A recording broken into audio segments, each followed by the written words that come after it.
kita kontrol dan tidak bisa kita pengaruhi adalah berapa jumlah orang. Ini contoh aja. Adalah berapa jumlah orang yang terkena COVID-19. Oke. Berapa orang yang meninggal. Bagaimana kondisi ekonomi.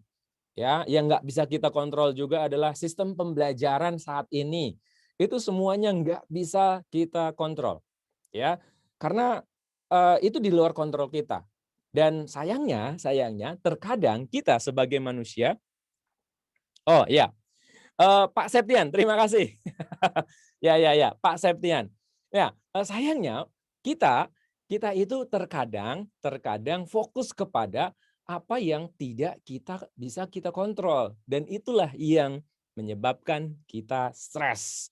Ya, stres terjadi adalah kita ingin sepenuhnya mengontrol sesuatu yang di luar dari area kontrol kita. Kita ngomel-ngomel sama Mendikbud, gimana sih ini, gimana caranya, segala macam, sama Mendiknas ya, bukan Mendikbud. Kemudian sama pemerintah, sama sekolah dan lain sebagainya. Itu semua ya, kondisi kita saat ini itu di luar kontrol diri kita, ya. Yang kedua, setelah yang warna merah itu adalah tidak sepenuhnya uncontrol ya, masih bisa kita kontrol, 50% bisa kita kontrol, tetapi kita juga bisa menginfluence, bisa mempengaruhi, ya. Contoh misalkan, sebagai orang tua, kita itu tidak sepenuhnya bisa mengontrol anak-anak kita, betul ya? Guru juga sama. Sebagai seorang guru kita nggak bisa mengontrol sepenuhnya apa yang terjadi dengan anak didik kita. Saya sebagai seorang trainer nggak bisa sepenuhnya 100% mengontrol peserta training saya. Sebagai suami mungkin kita juga nggak bisa mengontrol 100% istri saya, ya, istri bapak-bapak semua. Sebagai seorang ibu, sebagai seorang istri, ibu juga nggak bisa 100% ngontrol suami, gitu ya. Ini yang perlu kita pahami sama-sama. Tetapi di balik itu ada sesuatu yang bisa kita influence, ada yang bisa kita pengaruhi, ada yang bisa kita manage. Contoh, ketika anak kita lagi belum rajin untuk belajar, maka yang bisa kita lakukan adalah kita menginfluence, memberikan aturan, memberikan semangat, memberikan reward and punishment, ya, memberikan penghargaan, juga ada hukuman yang mungkin bisa kita berikan. Nah, ini yang perlu kita pahami sama-sama. Jadi ada yang benar-benar kita di luar kontrol dari kita, 100% itu nggak bisa kita kontrol. Ada yang 50% bisa kita kontrol dan bisa kita influence atau kita bisa manage. Dan yang terakhir adalah under control, ya. Semuanya ada dalam kontrol kita. Itu apa? Yaitu cara berpikir dan bertindak kita. Respon kita terhadap dunia luar itulah yang 100% bisa kita kontrol, Bapak Ibu semua. Ya. Dan ini yang perlu kita lakukan hari ini. Hari ini kita akan coba fokus ke dalam lingkaran hijau yang ada tersebut. Bagaimana kita merespon, bagaimana kita berpikir, bagaimana kita bertindak terkait dengan kondisi-kondisi yang ada saat ini. Kondisi PJJ, kondisi pandemi, ekonomi drop dengan berbagai macam impact-nya. Ada yang mungkin ibu bapak gitu ya bekerja kemudian di PHK, dipotong gajinya dan lain sebagainya, atau yang bisnis omsetnya turun dan seterusnya. Itu adalah sesuatu yang di luar dari kontrol diri kita. Tetapi yang menentukan kualitas kehidupan kita adalah bagaimana kita merespon terhadap dunia luar tersebut. Sampai di sini mudah-mudahan ibu bapak bisa memahaminya ya. Nah, bicara tentang tadi lingkaran kontrol, stres dan lain sebagainya yang membuat kita stres, ya, yang membuat kita stres di awal-awal pandemi, ya, sebelum pandemi tadi saya bilang ada perasaan diri kita yang kita aman, damai, bahagia, kemudian nggak ada apa-apa. Nah, itulah saat kita berada di zona nyaman kita, ya. Bapak Ibu tentunya di awal atau di akhir tahun, ya, di akhir tahun 2020 itu bukan ya, 2019 bahkan, ya, 2019. itu masih masih ya santai aja gitu ya. Kemudian, masih fun, masih bisa jalan-jalan, masih bisa traveling, bisa ke mall dan lain sebagainya. Dan itu kita merasa nyaman, ya, feel safe dan merasa dalam kontrol diri kita. Dan itu wajar dalam kehidupan sehari-hari. Tetapi sampai pada akhirnya ya, kita masuk ke dunia yang penuh pandemi. Ya, dunia yang hari ini itu terhenti sejenak ya dengan adanya pandemi. Ya, dan itu terjadi tidak hanya di Aussie Auladi, itu terjadi juga di Depok ya. Bahkan pertama kali virus itu ditemukan di Indonesia itu dari orang Depok gitu ya. Kemudian itu juga terjadi sama teman-teman kita di seluruh Indonesia bahkan di seluruh dunia. Yang membuat kita terhenyak, yang membuat kita shock, yang membuat kita kaget. Dan ketika pemerintah secara resmi mengumumkan bahwa COVID-19 itu ada di tengah-tengah kita, ada rasa takut, ada perasaan khawatir, cemas dan lain sebagainya.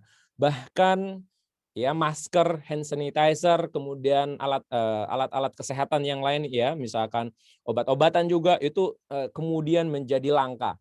Ya, semua sembako ditimbun, mie instan, beras, minyak dan lain sebagainya itu dibeli semua gitu ya. Dan itu terjadi dalam kehidupan kita. Kita merasa takut, kita merasa terancam, kita gagap dengan situasi kondisi yang ada saat itu. Nah, yang terjadi seperti apa? Ini membuat kita stres. Ini yang membuat anak-anak kita juga stres. Ya, akhirnya diberlakukan yang namanya PJJ. Semuanya jadi serba online. Ya, pembelajarannya online, kemudian ibu bapak yang bekerja mungkin jadi WFH, ngajarnya di rumah ya, yang kerja kantoran juga kerjanya mulai dari rumah. Yang tadinya mungkin nggak terbiasa gitu ya dengan kerja di rumah, kita harus beradaptasi. Yang tadinya bangun pagi, kita bangun, mandi langsung bekerja dan lain sebagainya, akhirnya kita mengalami satu kondisi di mana kita harus work from home. Harus, belajar dari rumah untuk anak-anaknya dan ini membuat stres, betul. Anak-anak stres, anak-anak kaget, ya. Kalau orang tuanya gimana Bapak Ibu? Kalau anaknya stres, ya boleh tulis di kolom chat. Kalau anaknya stres, apa yang terjadi dengan orang tua? Ya boleh tulis di kolom chat. Ya boleh tulis di kolom chat.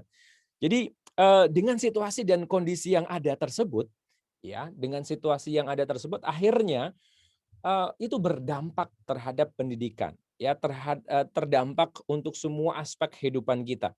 Tapi sekali lagi, ini bukan hanya terjadi di dunia pendidikan, tidak hanya terjadi di Depok, tetapi ini terjadi di seluruh dunia, ya. Dan ini perlu kita pahami, ya, perlu kita sadari bersama-sama. Oke, ayah bunda, kalau anaknya stres, yang terjadi adalah ya orang tuanya itu double stres, ya double stres. Yang setuju, kalau anaknya stres, orang tuanya double stres. Boleh tulis di kolom chat, ya boleh tulis di kolom chat. Yes gitu ya. Yang setuju kalau misalkan anaknya stres, susah belajarnya, kemudian bangunnya susah, gaptek dengan kondisi yang ada, ya dengan teknologi yang kita nggak tahu sebelumnya gitu.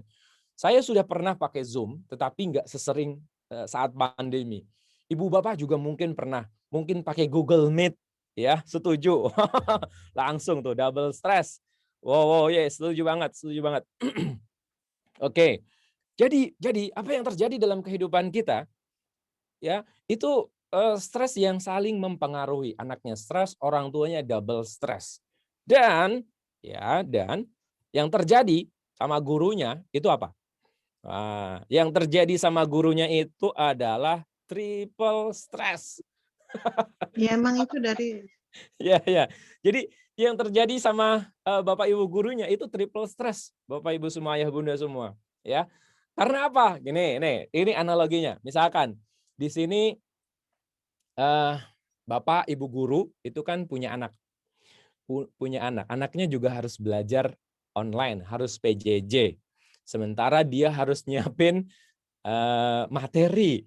Sementara dia harus di depan kamera nyiapin soal-soal dan pertanyaan. Sementara anaknya mungkin juga harus diurusin gitu kan.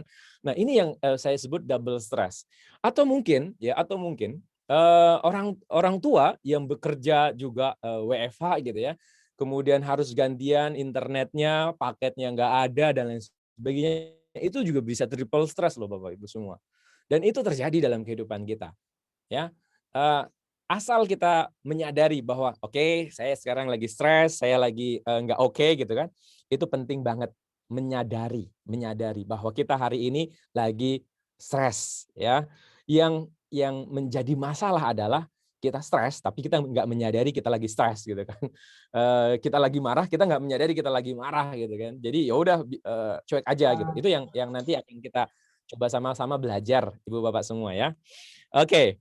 Stres karena yang ikut PJJ anaknya lebih dari 2. Iya betul sekali. Ya, saya bisa merasakan itu semua. Bawaannya pengen makan mulu. Pengen makan mulu. Mungkin ini bawaan ya. Oke.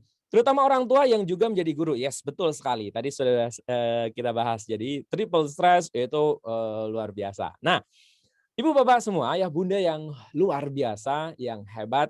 eh, Hari ini kita ingin mengajak Ibu Bapak semua untuk sama-sama berhijrah, berhijrah ya dari zona takut tadi, hijrah untuk menjadi zona belajar, Bapak Ibu semua. Nah, apa yang perlu dilakukan, Pak Anjas? Yang perlu dilakukan adalah tadi ingat 3 hal tadi ya, 3 hal yang tadi nggak bisa kita kontrol ya, itu betul-betul harus kita pahami itu. Kalau sesuatu yang nggak bisa kita kontrol, maka yang harus kita lakukan adalah kita melakukan acceptance, penerimaan, legowo, ya, mengikhlaskan. Karena nggak mungkin kita bisa merubah itu semua gitu ya. Kondisi yang ada itu dengan sendirinya. Kalau kita benar-benar ingin mengontrol itu, Ibu Bapak semua, kita jadi double triple stressnya. Kita bertambah-tambah rasa takutnya, bertambah-tambah juga rasa was-wasnya, dan ini bahaya Bapak Ibu semua. Nah, ketika kita akan berpindah dari zona takut ke zona belajar, ya, zona belajar butuh juga yang namanya ambil hikmahnya. Ketika Bapak Ibu merasa takut, apa hikmahnya sih? Ya, apa hikmahnya ketika Bapak Ibu ada di dalam kondisi pandemi seperti sekarang ini? Coba deh, kalau kita fokus kepada apa yang kita alami saja hari ini, PJJ-nya susah, ngajarin matematika susah, tugasnya banyak, PR-nya becibun dan lain sebagainya. Kalau kita fokus dengan itu semua, mungkin ya hari ini kita tambah-tambah stres. Ya kita sama-sama belajar, kita sama-sama bertumbuh. Mungkin Bapak Ibu guru juga perlu cek lagi, belajar lagi, ya kan? Ya, saya perlu belajar juga ya ketika masuk dalam masa pandemi. Saya pernah pakai Zoom, saya sering pakai Zoom, tapi nggak sesering setelah pandemi. Saya belum pernah live streaming melalui YouTube. Akhirnya saya putuskan untuk belajar bagaimana saya live streaming melalui YouTube, melalui beberapa aplikasi yang saya pelajari, melalui OBS, Facebook, StreamYard dan lain sebagainya. Itu akhirnya saya pelajari itu. Dan gimana caranya ini bisa efektif untuk aktivitas saya sebagai seorang trainer misalkan, sebagai seorang coach untuk melakukan sesi coaching. Nah, ini yang perlu saya gali. Ada sebuah rasa penasaran apa yang bisa saya lakukan hari ini. Dan itu yang dibutuhkan Bapak Ibu. Ketika kita ingin menjadikan pandemi ini sesuatu tarbiyah yang Allah berikan buat kita. Ya. Dan ketika kita merasa tadi takut gitu ya, yang perlu kita lakukan ya kita menyampaikan bahwa innalillahi wa inna ilaihi rojiun sebenarnya. Semua musibah, semua aral merintang yang kita alami pada hari ini itu sesungguhnya datangnya dari Allah dan kita serahkan kepada Allah. Kita dapat musibah ya kita kembalikan lagi, kita serahkan, kita ikhlaskan kepada Sang Maha Pencipta. Ini yang penting sekali, Ibu Bapak semua. Dan ketika kita masuk ke zona belajar, kita sudah mulai berdamai dengan keadaan. Yang tadinya nggak terbiasa pakai Google Meet, ya sudah mulai pakai Google Meet. Yang nggak biasa belajar pakai WA, sudah mulai belajar pakai WA. Yang apa sih aplikasi PDF, aplikasi PowerPoint, Excel dan lain sebagainya sudah mulai terbiasa. Bikin slide presentasi yang bagus. Ini juga diharapkan juga untuk Bapak Ibu guru juga untuk bisa adaptasi belajar juga. Kemudian belajar juga untuk kita semua ya, para orang tua, guru semua harus tetap belajar. Ya, misalkan dari Bapak Ibu guru kan bisa juga nanti belajar gimana mensimplify tugas-tugasnya, ya, kemudian ngecek ya, cek poinnya dan lain sebagainya itu bisa dilakukan. Dan yang perlu kita lakukan adalah pertanyaannya adalah apa skill baru? Apa skill baru yang Ibu Bapak miliki atau dapatkan di masa ini? Ya, itu yang penting. Pak Septian, hikmahnya lebih dekat dengan keluarga. Yes, betul sekali. Ya, itu hikmah yang luar biasa. Pak Septian, thank you. Kita mungkin dulu pernah gitu ya, kita berdoa gitu ya, para pekerja kantoran, ya Allah, saya pengen banget deh bisa kerja dari rumah, pengen dekat dengan keluarga, pengen bisa intens untuk anak dan lain sebagainya, dan akhirnya doa itu terjawab. Jawabannya adalah Allah kasih pandemi, Allah kirimkan makhluknya, ya, virus COVID-19 yang hari ini masih ada di sekeliling kita. Dan itu semua membuat jeda di seluruh dunia ya, semua berhenti sejenak, kemudian iklimnya jadi bagus, udaranya bagus segala macam itu mungkin seperti itu. Nah, jadi hikmahnya itu. Banyak hikmah sebenarnya. Jadi Bapak Ibu boleh tuliskan juga. Coba deh, apa hikmahnya? Apa hikmahnya ketika Bapak Ibu ada di masa pandemi? Oke, stres karena anak belum memiliki tanggung jawab mengerjakan tugas dengan sebaik-baiknya, asal mengerjakan saja. Ya. Itu perlu kita pahami sama-sama dan ternyata itu kendala setiap orang tua gitu ya, setiap orang tua. Dan saya di rumah itu kan buka klinik hipnoterapi, banyak juga yang bertanya gitu ya, Pak, anak saya sekarang malas belajar, dan setelah saya riset, saya tanya di beberapa teman-teman gitu ya, jaringan untuk para terapis, itu ternyata pandemi ini juga meningkatkan stres ke anak-anak, nggak mau belajar, kemudian tugasnya banyak, nggak bisa ketemu, ya, dan itu luar biasa sekali. Oke, Bu Hikmah, lebih dekat dan lebih memahami anak, betul sekali, ya. Kalau memahami suami juga mungkin bisa. Oke, anak-anak banyak waktu sama ayahnya, yes, betul sekali. Duh, Hikmahnya mamanya jadi pinter. apa? Oh, iya, Bu Rini. Oke, Coba. Ibu Rosi, Bunda Fake. Ya, oke, hikmahnya bisa lebih dekat dengan anak, melihat perkembangan anak-anak setiap hari, karena sebelum pandemi hanya ada waktu malam mendampingi anak belajar. Yeay. Yes, hikmahnya harus belajar lebih bersabar lagi, Pak. Betul sekali. Kasih motivasi ke anak apa yang terjadi kalau dia malas belajar. Oke, yes. Itu hikmahnya. Dan kita semua belajar. Dan itulah pendidikan sesungguhnya. Nanti kita bahas di slide berikutnya. Oke, Pak Misra, membangun bonding dengan anak, bondingnya harus lebih kuat. Lebih sabar, ikut belajar lagi. Ya, karena Ibu Bapak, by the way, pelajaran anak-anak kita hari ini itu kadang kita nggak kepikiran gitu, dulu kayak gini deh, ayah ayah bunda kayaknya dulu SD pelajarannya nggak sesusah ini gitu kan, dan itu terjadi dalam kehidupan kita hari ini, ya. Ikut belajar lagi, kemudian mengenal karakter anak dan mengajar dengan baik. Oke, panen pahala, yes, betul sekali, panen pahala mendidik anak. Kembali ke fitrah ibu sebagai madrasah pertama, madrasatul ula, betul sekali. Dan kepala sekolahnya adalah bapaknya. Ibu sebagai tempat belajar pertama dan kepala sekolahnya adalah bapak-bapak. Nanti kita akan bahas di slide berikutnya, itu ada. Hikmahnya belajar sabar, belajar pasrah, belajar menjadi orang tua yang santuy. Uhuy. Oke, selain lebih intim dengan keluarga, anak-anak yang lain yang belum sekolah jadi ikutan semangat belajar karena kakaknya setiap hari belajar di rumah. Oh, ini menarik ya. Jadi ada aura, ada semangat untuk belajar di dalam rumah. Yang tadinya mungkin hanya nonton TV, nonton YouTube aja, ini sekarang kita bisa belajar bareng-bareng. Ikut belajar lagi, alhamdulillah. Lebih banyak bersabar, saya dengan anak 3 PJJ semua harus lebih meningkatkan support anak dan harus lebih sabar. Lebih bersabar, kondisi yang siap siap nggak siap harus dihadapi. Ibu bekerja, banyak belajar, Ibu Suci ya. Betul betul betul.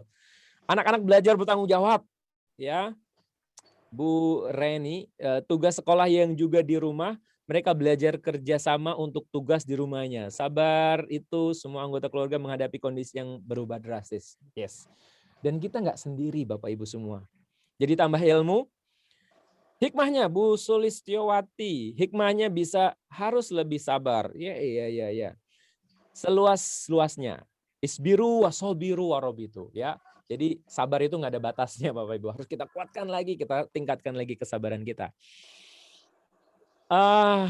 Kalau belajar kayak gini pengennya di rumah aja, tapi kondisi yang membuat harus berbagi waktu, ya kita harus berbagi waktu, berbagi kuota juga Ibu Bapak semua gitu ya. Apalagi kalau anaknya belajar, orang tuanya ngajar, butuh kuota juga live gitu ya, ngajar kayak saya segala macam. Istri juga guru misalkan di rumah atau saya meeting gitu, itu semuanya harus berbagi ya. Ya itu harus kita sikapi sama-sama. Ada strategi yang nanti perlu kita lakukan sama-sama. Sangat menguji kesabaran, betul. Saya dapat tugas untuk bikin video, kebanyakan ngambek bikin video. Oke, hikmahnya saya jadi lebih memahami karakter anak dan belajar lagi bagaimana cara menjelaskan materi supaya lebih mudah difahami. Selalu bersyukur untuk setiap prosesnya. Yes, betul sekali. Teman-teman semua yang luar biasa, Bapak Ibu, Ayah Bunda yang keren, yang luar biasa. Paling tidak di masa pandemi ini kita masuk di zona belajar, di zona kuning ini. Karena apa? Allah sudah memberikan tarbiyah yang begitu luar biasa melalui pandemi ini. Tetapi kalau kita justru ngomel, justru mengeluh, justru mengumpat keadaan, yang terjadi adalah kita semakin tidak nyaman. Kita semakin menderita. Tetapi ketika kita fokus kepada hikmah yang terjadi dalam kehidupan kita, maka kita bisa menjadi pribadi yang lebih happy lagi ya, lebih happy lagi. Jadi paling tidak Bapak Ibu, teman-teman semua ya yang ada di Zoom ini, kita berada di zona belajar. Karena ini penting sekali. Memperluas zona nyaman kita. Skill baru apa yang bisa kita pelajari, itu semua bagian dari proses pembelajaran buat diri kita. Oke, nah berikutnya adalah zona bertumbuh. Zona bertumbuh. Saya sih nggak muluk-muluk misalkan Ibu Bapak harus di zona bertumbuh atau di zona hijau. Paling tidak Ibu Bapak ada di zona kuning saja atau zona belajar saja, itu udah keren banget, udah luar biasa. Apalagi ketika masa pandemi ini kita berada di zona hijau. Zona hijau itu apa? Zona yang bertumbuh. Apa sih indikator kita sudah bertumbuh? Kita punya skill baru ya. Kita menemukan tujuan hidup baru atau misalkan Ibu Bapak yang lagi bisnis punya ide baru ya, kayak tadi tuh ide untuk membuat jasa laundry, setrikaan dan lain sebagainya, itu bisa jadi muncul ketika di zona hijau ya. Ketika di zona belajar kita belajar ngelihat keadaan, kita nggak bisa mengumpat keadaan, kita nggak bisa mengontrol di luar sana. Yang perlu kita lakukan adalah kita sikap kita seperti apa. Ternyata ada ide. Idenya apa? Gimana ya kalau saya itu bikin jasa apa gitu kan? Jasa cuci baju gitu, mempekerjakan tetangga-tetangga yang mungkin tidak punya pekerjaan dengan masa pandemi ini, mengkoordinirnya atau jasa setrika gitu. Itu luar biasa dan itu hasil dari tarbiyah yang kita lakukan di masa pandemi ini. Itu artinya Ibu Bapak udah bertumbuh. Itu artinya kita sudah menjadi lebih baik lagi. Kalau saya menjadi seorang trainer, misalkan zona bertumbuh saya apa? Saya bisa menemukan beberapa tools-tools baru gitu ya. Bahkan sebelum pandemi itu saya pengen banget tuh punya studio untuk bikin konten, bikin podcast dan lain sebagainya. Itu saya wujudkan gitu ya. Saya wujudkan di masa ini. Dan itu hikmahnya banyak banget gitu ya. Dan juga punya zona bertumbuhnya. Saya berharap cara bikin misalkan video pembelajaran gitu ya melalui smartphone ya itu harus belajar. Gimana caranya foto, gimana caranya foto produk dan lain sebagainya kalau ya ibu bapak jualan online itu cara ngambil angle-nya dan segala macam itu ada gitu. Kalau nanti ibu bapak mau belajar atau mau fasil gitu ya, pakai smartphone ya. Kalau ibu bapak mau belajar, monggo silahkan. Ya, saya akan bagi free untuk bapak ibu semua. Kalau mau gitu ya, kalau mau. Atau misalkan bapak ibu guru gimana caranya membuat video pembelajaran, ya, membuat tugas-tugas semakin menarik. Nah, itu adalah zona-zona bertumbuh kita. Jadi tidak hanya kita misalkan sekolah menuntut orang tua menuntut sekolah dan lain sebagainya, tidak. Tetapi kita harus bertumbuh bersama. Ya di masa pandemi seperti sekarang ini yang penting banget ibu bapak semua. Ayah bunda yang luar biasa. Oke. Oke. Bonding semakin kuat, anak lebih memahami. Iya. Kemudian yang punya tanggung jawab di kantor, WFH seolah membuat tidak ada batasan jam kerja. Ibu juga lebih memahami kesulitan anak. Harus lebih pandai mengatur waktu, lebih menghargai. Oke. Wah, Pak Ahmad. Mau Pak, teknik cara membuat foto di masa pandemi? Boleh, boleh. Nanti dikoordinir aja sama sekolah ya kalau ada yang mau. Nggak apa-apa, misalkan ada 10 orang gitu ya. Kita belajar bareng ya, kita belajar bareng. Oke. Nah, teman-teman semua yang luar biasa, kalau kita sudah memahami bahwa kita berada di zona mana, maka kita akan mampu benar-benar mengaktualisasikan diri kita dan berdamai dengan keadaan. Oh ya, gimana caranya kita masuk ke zona bertumbuh dari zona kuning gitu ya, zona belajar ke zona bertumbuh. Yang harus Bapak Ibu, Ayah Bunda dan Bapak Ibu guru semua lakukan adalah ada sebuah perasaan penasaran. Penasaran dengan metode baru, dengan alat-alat baru, pendekatan baru. Contoh misalkan ketika Bapak Ibu guru memberikan materi gitu ya, memberikan materi coba cek anaknya responnya gimana. Misalkan dari sekian orang berapa orang yang mengumpulkan gitu kan. Ternyata kok dengan cara ini sedikit ya yang ngumpulin tugasnya gitu misalkan. Coba diganti dengan cara yang berbeda. Dan kalau itu ternyata berhasil, oh berarti beda. Itu salah satunya. Jadi penasaran dengan cara baru, pendekatan baru, metode baru, itu yang perlu kita lakukan sama-sama. Baru kita bisa pindah tuh dari zona kuning ke zona hijau, ya zona bertumbuh. Ya mudah-mudahan sampai di sini Bapak Ibu semua bisa memahami ya. Nah, ayah bunda yang luar biasa, kita masuk dalam fase yang lebih spesifik lagi. Pendidikan itu tanggung jawab siapa? Ya, pendidikan itu tanggung jawab siapa? Mungkin ada yang menjawab tanggung jawab orang tua. Ada yang bilang itu tanggung jawab sekolah. Saya kan udah bayar. Saya udah bayar SPP, saya udah bayar uang tahunan dan uang yang lain gitu kan. Ya dong harus memfasilitasi dengan berbagai macam fasilitas yang ada gitu. Atau tanggung jawab siapa gitu kan. Nah, saya akan merefer atau mengambil referensi apa yang disampaikan oleh Kemendiknas. Ada integrasi tripusat pendidikan Bapak Ibu semua. Yang pertama adalah keluarga, ya, keluarga. Ingat tadi Al-Umi Madrasatul Ula, ya, dan kepala sekolahnya itu siapa? Kepala sekolahnya adalah para bapak-bapak. Kemudian ya, yang berikutnya adalah pihak sekolah, ya. Pendidikan itu tugas sekolah karena kerjasama, ya, sudah ada akad di awal bahwa saya menyekolahkan anaknya ke SD Asi Auladi dan itu juga jadi tanggung jawab sekolah juga, ya. Tapi tidak semata-mata sekolah. Kemudian masyarakat. Kita hidup di lingkungan masyarakat yang insya Allah kita sama-sama tahu gitu ya. Kita bisa membangun masyarakat yang hebat, yang peduli karena dari keluarga yang juga kita peduli. Keluarga yang mendapatkan pendidikan ya, yang peduli dengan lingkungan dan sekitarnya. Oleh karena itu, Bapak Ibu semua, yang perlu kita lakukan adalah kerjasama. Kerjasama. Mungkin nanti perlu diadakan sering-sering meeting gitu ya. Kita menyerap aspirasi dari orang tua, gimana caranya, kemudian strategi yang dilakukan oleh sekolah dan lain sebagainya, itu perlu sama-sama dibicarakan.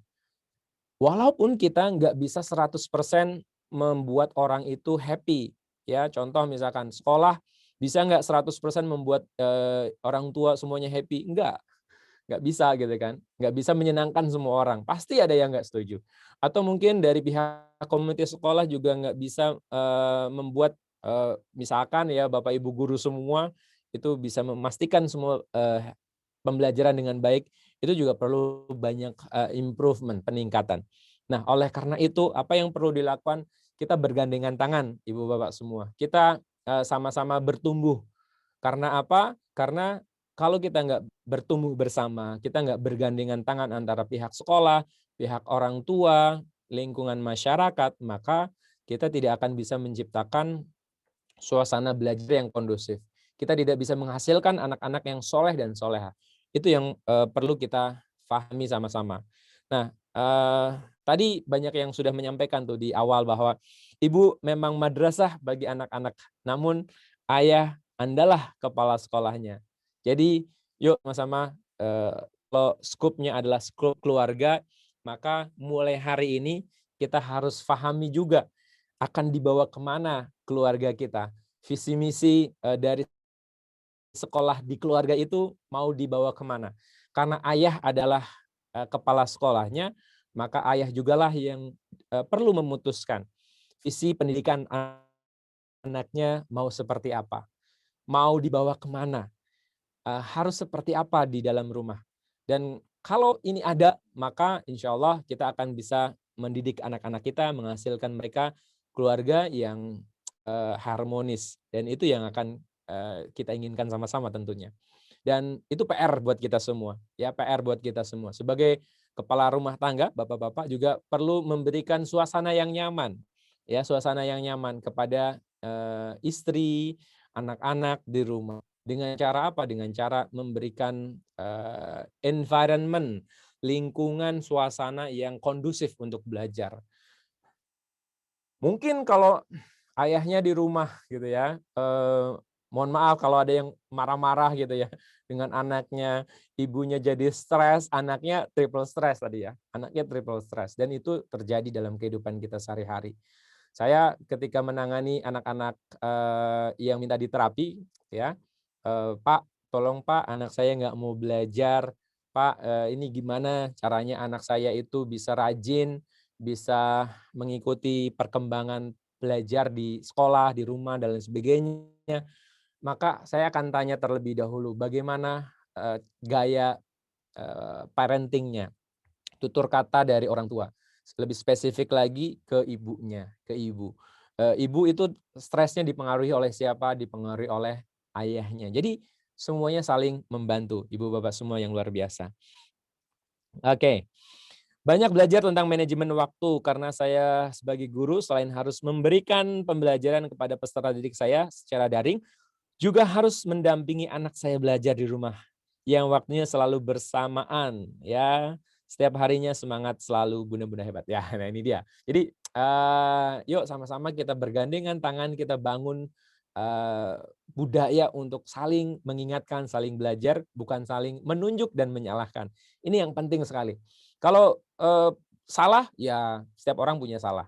Setiap institusi pasti ada sesuatu yang bisa dicari salahnya gitu, celahnya. Tetapi semangatnya bukan itu, semangatnya bukan mencari kesalahan. Dan itu yang ingin kita bangun sama-sama, mudah-mudahan kita bisa bertumbuh, belajar, ya, mencapai apa yang diinginkan bareng-bareng. Nah, ayah bunda yang luar biasa, Bapak Ibu guru yang hebat, ya, tibalah saatnya kita mengaplikasikan CIS tadi, ya. Mungkin ada yang penasaran CIS itu apa? Itu adalah cinta, ikhlas, dan syukur. Dan itu sudah saya kemas di dalam buku saya, CIS for Happiness. Ya, kalau Mudah-mudahan nanti ada yang beruntung untuk mendapatkan buku saya. Oke, yang perlu kita lakukan apa? Yang perlu kita lakukan adalah temukan sumber kekuatan cinta kita. Oke. Kemudian yang berikutnya adalah mengikhlaskan. Dan yang ketiga adalah syukur. Ini sebuah pengalaman hidup yang saya coba bukukan, saya coba masukkan di beberapa materi training dari pengalaman kehidupan real nyata, kehidupan saya. Juga saya mengikuti beberapa training dan alhamdulillah saya bisa mengemas rumus untuk menjadi happy itu ya jadi 3 hal yang menurut saya simpel gitu ya. Tapi walaupun simpel memang tantangannya itu luar biasa gitu ya, tantangannya luar biasa. Maka yang perlu kita lakukan yang pertama kali adalah temukan sumber kekuatan cinta kita. Jadi sumber kekuatan cinta kita itu dari mana? Ya, coba Bapak Ibu boleh tuliskan di kolom chat ya, boleh dituliskan di kolom chat sumber kekuatan cinta yang Bapak Ibu miliki ya. Monggo silahkan ya di kolom chat temukan sumber kekuatan cinta itu dari mana. Sambil saya coba melihat beberapa chat yang tadi sudah masuk. Oke. Silahkan Pak Kukuh dari Ibu, dari Mother ya. Yang lain sumber kekuatan cinta Ibu Bapak itu dari siapa? Nah, dari keluarga. Oke, dari keluarga. Keluarga. Oke, good. Suami dan anak-anak. Oke. Oke. Oke, good. Ya, keluarga. Yes, betul sekali dari keluarga. Terima kasih dari anak ya. Keluarga, pastinya keluarga. Dari anak, suami serta keluarga di sekitar kita. Oke, nah, yes, itulah sumber kekuatan cinta kita.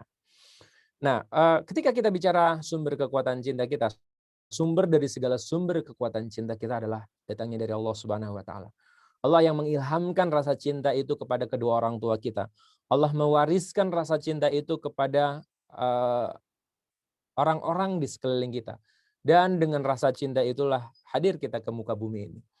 Dan dengan sumber kekuatan cinta itu jugalah kita bertumbuh, kita berkembang, kita sama-sama mendapatkan energi yang begitu luar biasa dari kekuatan cinta itu. Oke, keluarga tersayang. Yes, yes, yes. Nah, untuk bisa mengetahui apa itu cinta, oke, kita harus membedakan itu dengan suka, ya, cinta dengan suka. Oke, sekarang, oke, Bapak Ibu boleh tulis juga di kolom chat apa bedanya cinta sama suka. Untuk Bapak Ibu guru kayaknya waktu itu udah pernah, jadi kita biarkan para orang tua ya untuk berpendapat apa bedanya cinta dengan suka, apa bedanya cinta dengan suka. Oke, yuk kita sambil melihat beberapa chat yang udah masuk. Silahkan di situ. Oke. Oke. Apa bedanya cinta dengan suka? Yuk, cinta pemberi semangat. Oke. Cinta itu rasa, tapi kalau suka itu keinginan. Ya, Bu Mariam. Ibu Riana, cinta dari hati, suka dari suka sama-sama dari hati dong, Bu. Bedanya apa, Bu? Oke. Ibu Talita, kalau suka belum tentu sayang, tapi kalau cinta itu pasti sayang. Ya, ya, ya, ya. Kalau suka belum tentu cinta, kalau cinta pasti suka. Menarik, menarik. Cinta melibatkan perasaan. Suka bisa jadi tidak suka. Oke. Kalau suka bisa nggak suka nantinya. Kalau cinta walau nggak suka tetap suka. Oke. Cinta bisa menerima semua kekurangan. Ya. Cinta dari hati, suka dari mata. Dari mata turun ke hati. Oke, segala sesuatu didasari cinta akan mudah dilakukan. Wow. Cinta itu kasih sayang. Oke, yang diberikan dan melibatkan perasaan. Suka itu belum tentu juga dari perasaan. Oke. Wah, ini banyak banget nih. Saya harus tahan dulu scrollnya. Kalau cinta pasti suka, kalau suka belum tentu cinta. Kalau cinta pasti suka, suka belum tentu cinta. Oke. Suka dari cinta memerlukan ikatan. Perlu ada timbal balik. Oke, ya. Suka dari mata, cinta dari hati. Suka tidak memerlukan timbal balik. Oh, ini menarik nih. Kalau cinta pasti suka, kalau suka belum tentu cinta. Oke. Wow, wow, wow, banyak banget nih, banyak banget. Nah, kata kuncinya adalah kalau bapak ibu, ayahanda ya, ayah bunda itu misalkan, tanya ya, ibu-ibu lah misalkan tanya sama suami gitu, "Ayah ayah, kenapa dulu ayah menikahi, bunda?" Gitu kan. Atau apa yang membuat ayah itu, cinta sama bunda gitu kan.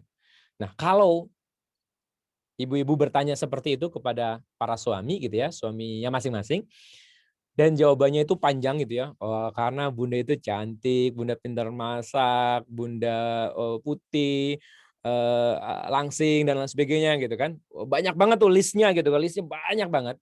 Bisa dipastikan itu bukan cinta Bapak Ibu, itu suka.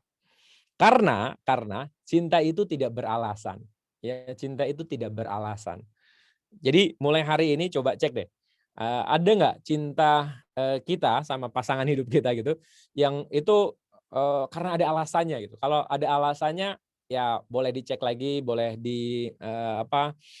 tanyakan lagi, konfirmasi lagi gitu ya.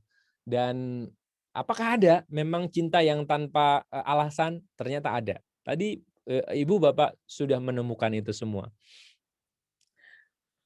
Kalau saya punya cinta tapi saya tidak suka, gimana tuh, Pak? Wah, ini nggak tahu nih. Kalau saya punya cinta tapi saya tidak suka, gimana tuh, Pak? Mmm, boleh diperjelas lagi, maksudnya apa? Dalam konteks apa mungkin? Ibu ade ya, ibu ade. Cinta itu dari hati, suka itu, soal rasa. Oke. Cinta memiliki kerangka tujuan, sedangkan suka tujuannya tidak menyeluruh. Cinta tak butuh alasan, suka pasti mempunyai alasan. Ya, betul sekali Bu Diah Retno. Jadi cinta itu tak beralasan Ibu Bapak semua. Dan kalau kita pengen tahu ya, cinta yang tak beralasan itu adalah coba cek cinta orang tua kita, mama kita, ayah kita, bunda kita, itu kepada kita. Bayangkan bayangkan kalau dulu misalkan ya mungkin ayah bunda atau, orang tua dari kita masing-masing itu, masih ada hari ini, itu tiba-tiba datang gitu ya, tiba-tiba datang, ke saya misalkan, mama saya datang, "Anjas, eee, sudah sekian puluh tahun ya, kamu saya didik, saya besarkan sampai hari ini, dan ini adalah semua tagihan kamu selama sekian puluh tahun itu." Ada nggak orang tua yang kayak gitu? Nggak ada ya, nggak ada. Jadi orang tua itu cintanya itu sangat-sangat tulus sekali. Dan itu perlu kita pahami dan perlu kita rasakan. Begitu juga cinta kita kepada anak-anak kita, itu tanpa alasan. Kalau ada kasus orang tua yang menuntut anaknya gitu ya, untuk memberikan segala macam, itu berarti cintanya itu tidak tulus ya, karena ada banyak alasan di balik itu semua. Dan unconditional love atau cinta yang tak beralasan itu ya, itu ada dalam kehidupan kita. Kalau misalkan kita hari ini bekerja gitu ya, kenapa sih, Pak Kukuh bekerja di, XYZ misalkan, atau saya deh, misalkan saya kenapa kerja di perusahaan ABC gitu misalkan. Wah, karena gajinya, keren, suasana lingkungannya bagus, teman-temannya juga, mendukung gitu kan. Itu sebenarnya bukan cinta kita sama perusahaan, tapi saya suka dengan perusahaan ini. Karena apa? Alasannya banyak gitu, alasannya banyak sekali. Nah, ini yang perlu kita pahami sama-sama. Jadi, yang pertama adalah temukan sumber kekuatan cinta yang kita miliki terlebih dahulu, dan ternyata sumber kekuatan cinta kita datangnya dari orang tua kita, dan itulah cinta tak beralasan kita. Dan rasa cinta itu diilhamkan kepada orang tua kita dari Allah Subhanahu wa taala sebagai sumber dari segala sumber cinta. Nah, ketika kita sudah menemukan sumber kekuatan cinta kita, maka cintai identitas diri kita atau jati diri kita. Dalam konteks misalkan Bapak Ibu sebagai orang tua, maka kita harus mencintai identitas kita sebagai orang tua, sebagai ayah, sebagai ibu, sebagai apalagi guru misalkan, sebagai pendidik, sebagai karyawan, identitas apa yang kita lekatkan dalam diri kita? Karena kan kita punya identitas diri masing-masing, ya, punya identitas diri kita. Kita sebagai apapun gitu, kita harus cintai identitas diri kita, peran kita, jati diri kita. Yang berikutnya adalah kita mencintai lingkungan di mana kita berada. Ketika Bapak Ibu berada di rumah, ya, perannya apa? Misalkan bapak-bapak perannya jadi ayah, cintai peran ayah. Orang yang mencintai perannya sebagai ayah itu akan jadi ayah yang lembut, ayah yang penuh cinta kasih sayang, ayah yang menginspirasi. Ibu yang mencintai pekerjaannya sebagai seorang ibu itu luar biasa. Akan jadi seorang ibu yang selalu menginspirasi, yang punya energi cinta kasih sayang lebih. Dan itu perlu kita lihat.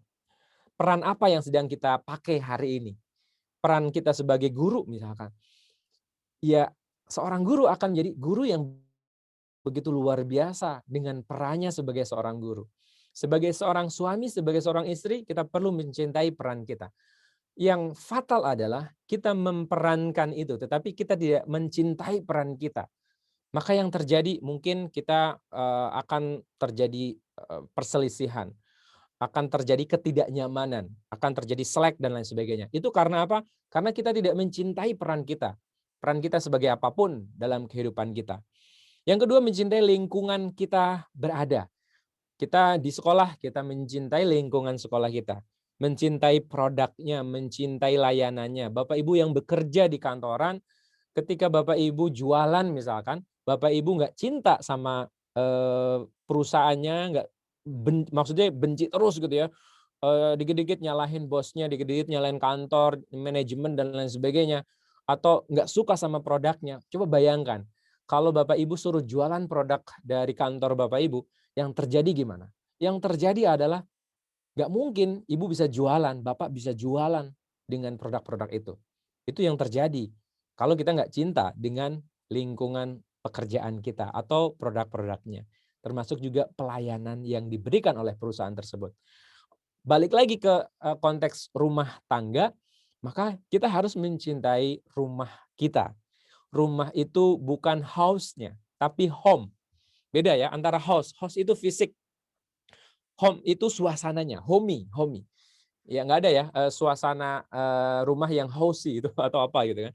Tapi homey ya. Itu ada dalam kehidupan kita terutama di lingkungan rumah kita. Dan yang terakhir adalah kita mencintai diri kita seutuhnya. Berapa banyak orang yang tidak mencintai dirinya akhirnya bunuh diri, akhirnya minum minuman keras, masuk ke narkoba dan lain sebagainya. Itu ada yang kayak gitu.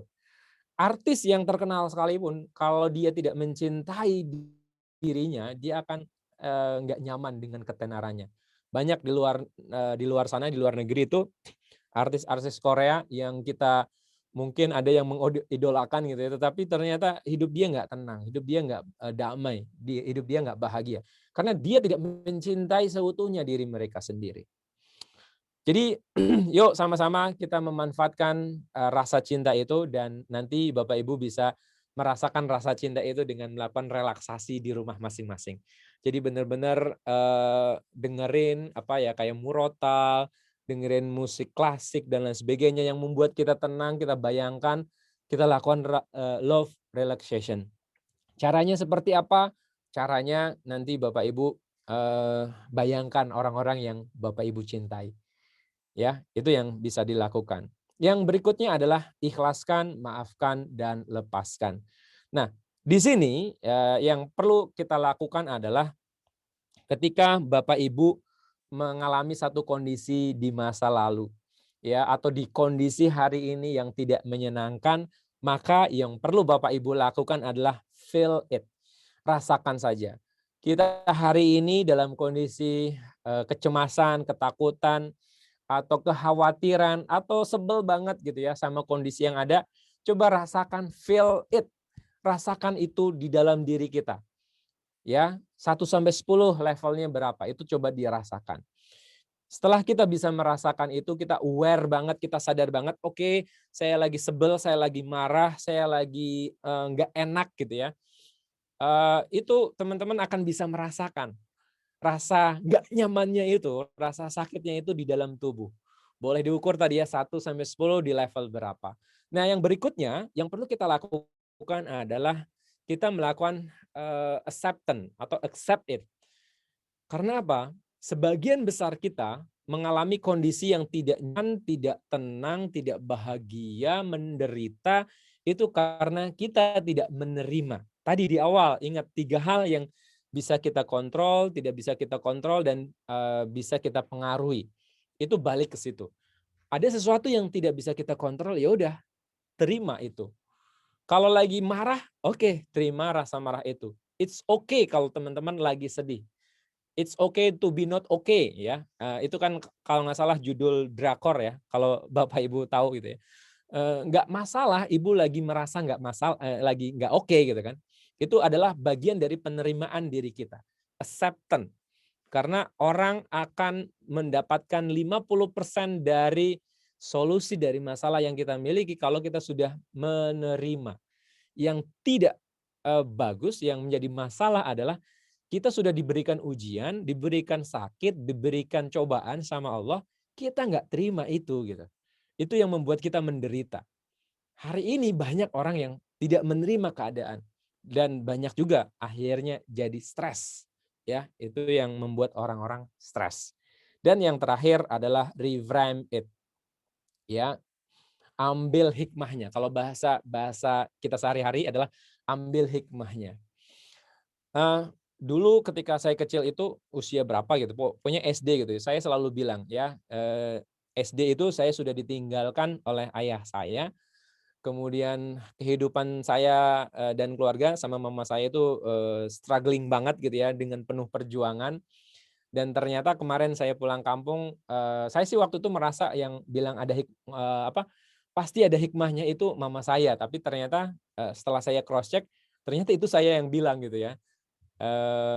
Pasti ada hikmahnya deh Mah gitu kan, pasti ada hikmahnya, dan itu yang saya katakan saat itu, ketika saya masih SD, ketika masih SMP, dengan berbagai macam episode kehidupan yang saya jalani sama mama saya itu, saya selalu bilang pasti ada hikmahnya, dan itu ternyata ketika saya udah belajar hipnoterapi, NLP dan lain sebagainya, oh itu ada namanya reframing gitu ya, dan itu bisa kita pakai. Nah, balik lagi ke kondisi kita saat ini, apa hikmahnya buat diri kita?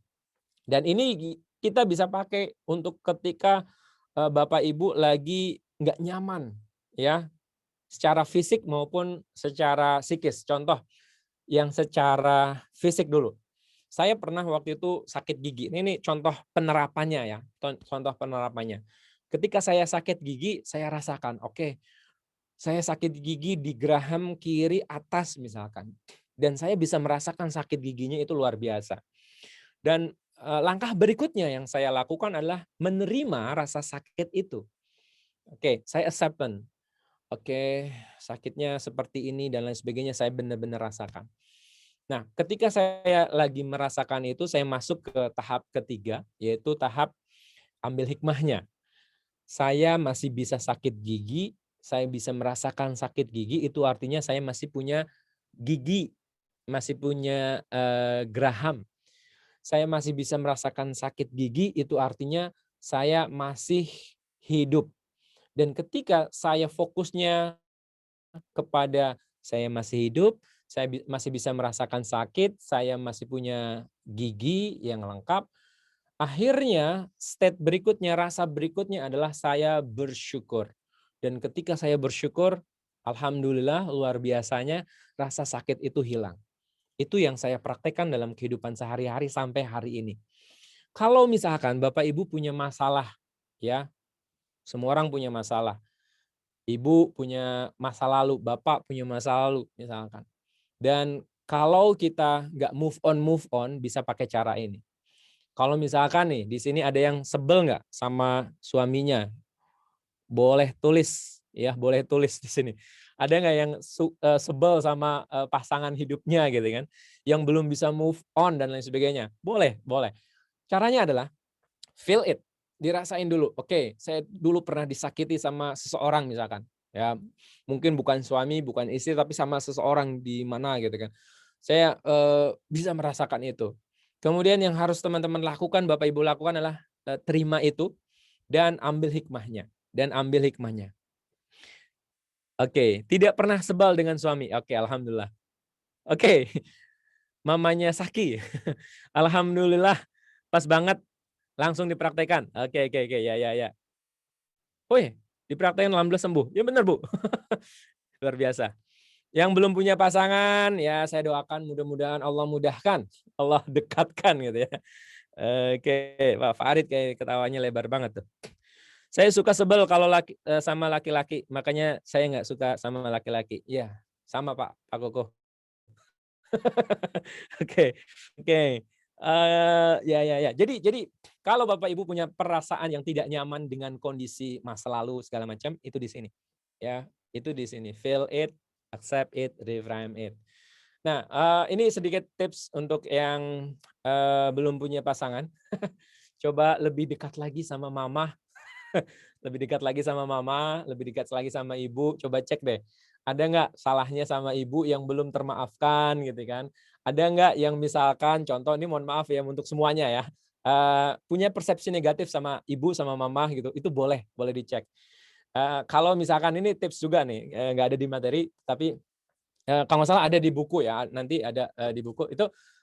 Kalau gini, saya pernah mengalami satu kondisi saya sebel banget, ya bukan sebel banget sih, saya pengen bekerja di tempat yang bagus, yang gajinya gede segala macam, kok dulu saya nggak bisa-bisa gitu kan. Nah, setelah saya ikut hipnoterapi, belajar lebih banyak lagi, saya diterapi tuh, diterapi dan ternyata saya masih punya hambatan di subconscious saya, di pikiran bawah sadar saya itu punya hambatan sama ayah saya gitu. Saya dulu pernah diselepet, bukan diselepet ya, pakai sisir gitu kan. Rasanya sih nggak apa-apa waktu itu, cuma ternyata setelah besar, saya diajak kembali ke masa lalu, ternyata itu yang terngiang-ngiang terus membuat saya nangis waktu di terapi. Nah, setelah saya terapi, saya memaafkan, mengikhlaskan momen kejadian sama ayah saya itu subhanallah gitu ya. Saya mendapatkan tawaran pekerjaan 2 sekaligus saya harus pilih dan gajinya itu sesuai dengan ekspektasi saya gitu kan. Itu luar biasa. Jadi, itu yang perlu kita lakukan. Kalau Bapak Ibu punya bisnis, misalkan gagal terus ya, dan kemudian ya penghasilnya, segitu-gitu aja misalkan, mohon maaf gitu ya. Coba deh, coba cek hubungan ibu bapak sama ayah.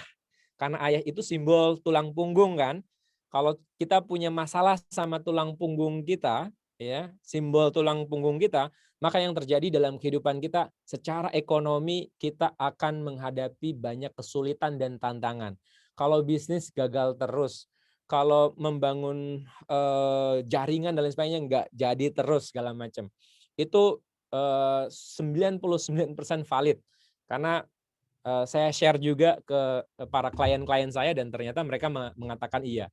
Nah, balik lagi tadi untuk kalau kita punya masalah sama ibu gitu ya, sama ibu, maka yang terjadi adalah masalah kita di sisi relationship. Kalau belum menikah, susah banget untuk dapetin jodoh. Kalaupun sudah menikah, berantem mulu sama pasangan. Itu, catat. Oke, sebel itu di waktu yang tepat. Ya. Kadang-kadang sih suka sebel, ya sebel, senang betul. Sebel kalau gantian nemenin PJJ anak nggak selesai malah diajak main. Kalau kesalahan orang tua insya Allah nggak ada, tapi masih memantaskan diri. Ya, insya Allah. Betul. Nah, teman-teman itu sedikit tips aja. Jadi cara mengikhlaskan dengan metode VAR ini udah saya praktekkan untuk diri saya sendiri setiap hari dan saya praktekkan juga untuk klien-klien saya. Itu it works gitu ya. Itu bekerja dengan baik. Nah, berikutnya adalah satu quotes ya, berapa banyak penderitaan yang muncul karena kurangnya penerimaan. Tadi sudah kita bahas ya. Kalau kita nggak menerima, maka yang terjadi adalah kita menderita. Ya, kita menderita.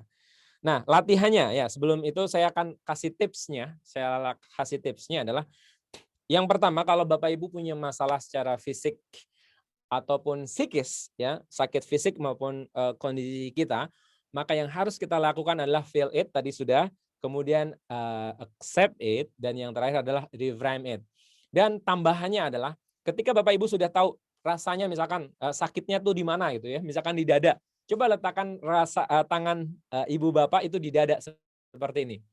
Sebel, anak-anak diajarin nggak bisa-bisa gitu kan, perasaannya sebel misalkan. Sebel sama suami nggak mau bantuin di rumah itu kan sebel gitu kan. Coba deh rasa sebelnya itu di mana diletakkan, oke. Kemudian Bapak Ibu tepuk-tepuk perlahan-lahan di dada seperti ini, oke. Terus kita berikan afirmasinya, doanya, sugestinya, ya Allah, coba ikutin sama-sama. Ya Allah, saya ikhlaskan, saya pasrahkan. Ibu bapak sebutin rasa sebel ini karena apa? Ya, karena anak nggak mau dengerin saya misalkan. Hanya kepadamu ya Allah. Oke, ulangi. Ya Allah, saya ikhlaskan, saya pasrahkan rasa sebel kepada suami hanya kepadamu ya Allah. Oke. Contoh yang lain, ya Allah, saya ikhlaskan, saya pasrahkan rasa marah saya kepada istri saya hanya kepadamu ya Allah. Sebutin, sebutin. Kalau kita punya kendala apapun dalam kehidupan kita sehari-hari, itu boleh dilakukan seperti itu. Sampai rasanya itu plong. Kalau Bapak Ibu pernah belajar save yang di tapping-tapping ya, di banyak titik, ini cukup satu titik aja, Bapak Ibu lakukan, insya Allah akan feel better. Rasanya akan beda. Rasanya akan beda. Dan ini tujuannya adalah untuk merilis. Kalau ada yang bilang, misalkan, Pak, saya sudah mengikhlaskan kok, saya sudah memaafkan, gitu. Biasanya itu belum, gitu kan. Jadi kalau kita mengikhlaskan dengan cara saya melupakan, itu ternyata menekan pikiran bawah sadar kita. Saya sudah maafin Pak Kukuh kok. Nah, saya sudah melupakan kejadian dengan Pak Farid misalkan, ditekan lagi. Itu bukan mengikhlaskan, itu menekan. Menekan ke dalam pikiran bawah sadar kita. Tetapi kalau kita mengikhlaskan, itu mengalirkan energinya, ya. Jadi yang adanya sumbatan-sumbatan dalam diri kita itu kita kerannya dibuka, ngalir semua energinya, kita lebih plong. Dan biasanya itu akan pengaruh dalam kehidupan kita sehari-hari. Jadi itu yang nanti Bapak Ibu bisa lakukan dalam kehidupan sehari-hari, apapun kondisinya, apapun keluhannya, apakah itu sakit fisik maupun psikis, ya mental kita gitu ya, itu lakukan. Insya Allah itu bisa bekerja dengan baik. Yang terakhir yang perlu kita lakukan adalah bersyukur. La in syakartum la azidannakum wa in kafartum inna adzabi lasyadid. Jadi kita sudah sama-sama paham bahwa ketika kita bersyukur, Allah akan tambahkan begitu banyak nikmat yang luar biasa. Allah tambahkan lagi. Bahkan ketika kita bertakwa, Allah akan berikan jalan buat kita dari arah yang tidak terduga-duga. Dan ketika kita bersyukur, kita merasa dicukupkan. Ya, kita merasa dicukupkan. Ketika kita bersyukur, kita merasa berkelimpahan. Nah, inilah kunci di mana yang kaya semakin kaya, yang miskin semakin miskin. Orang yang merasa dirinya berkelimpahan, membantu orang, itu kan adalah satu kondisi di mana dia merasa berkecukupan. Kalau kita merasa berkecukupan, maka Allah akan tambahkan lagi. Kita inginnya memberi, kita ingin memberikan yang terbaik untuk orang-orang di sekeliling kita. Nah, cara untuk kita bersyukur itu gimana? Yang pertama adalah dengan perkataan. Oke, kita mengucapkan terima kasih. Ya, yang pertama adalah dengan perasaan, maaf, dengan perasaan. Kita tasdikum biqalbi gitu ya. Kita membenarkan dalam hati kita bahwa kita berterima kasih, ya, berterima kasih sama Allah. Terima kasih ya Allah. Ya, kita feel happy gitu ya. Kemudian yang berikutnya kita ucapkan ya, alhamdulillah ya Allah atas semua nikmat yang Kau berikan kepada saya hari ini. Dan dengan ucapan itu juga kita berterima kasih kan sama orang-orang di sekeliling kita. Terima kasih Ananda, terima kasih anakku, terima kasih Bunda, terima kasih Bapak Ibu guru dan lain sebagainya. Itu ucapan kita. Dan itu salah satu magic words yang perlu dibiasakan dalam kehidupan kita sehari-hari. Dan yang terakhir adalah ketika kita mengucapkan terima kasih dengan tindakan. Tadi ada action nyata. Saya melakukan sesuatu, saya membantu, ya. Mungkin perlu dibangun juga, misalkan di komunitas orang tua di komite dan lain sebagainya.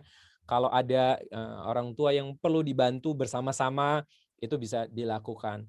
Mungkin ada bapak ibu guru yang perlu disupport dan lain sebagainya, itu juga perlu dilakukan. Itu bentuk supporting system, ya, sistem support, sistem dukungan untuk komunitas, sekolah, orang tua, masyarakat. Dan itu perlu dilakukan sama-sama. Dan ketika kita memberikan sesuatu, itu feel happy.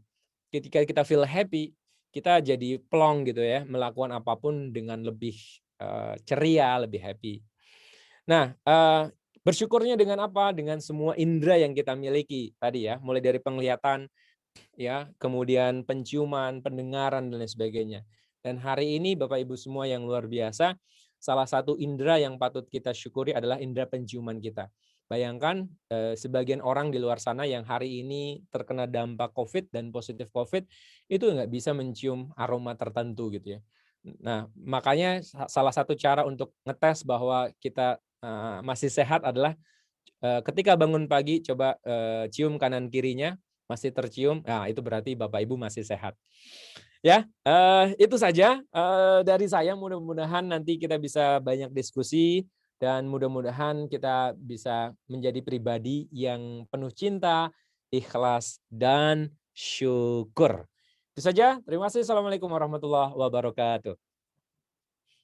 Saya serahkan kembali ke Pak Kuku atau ya, ya. Terima kasih.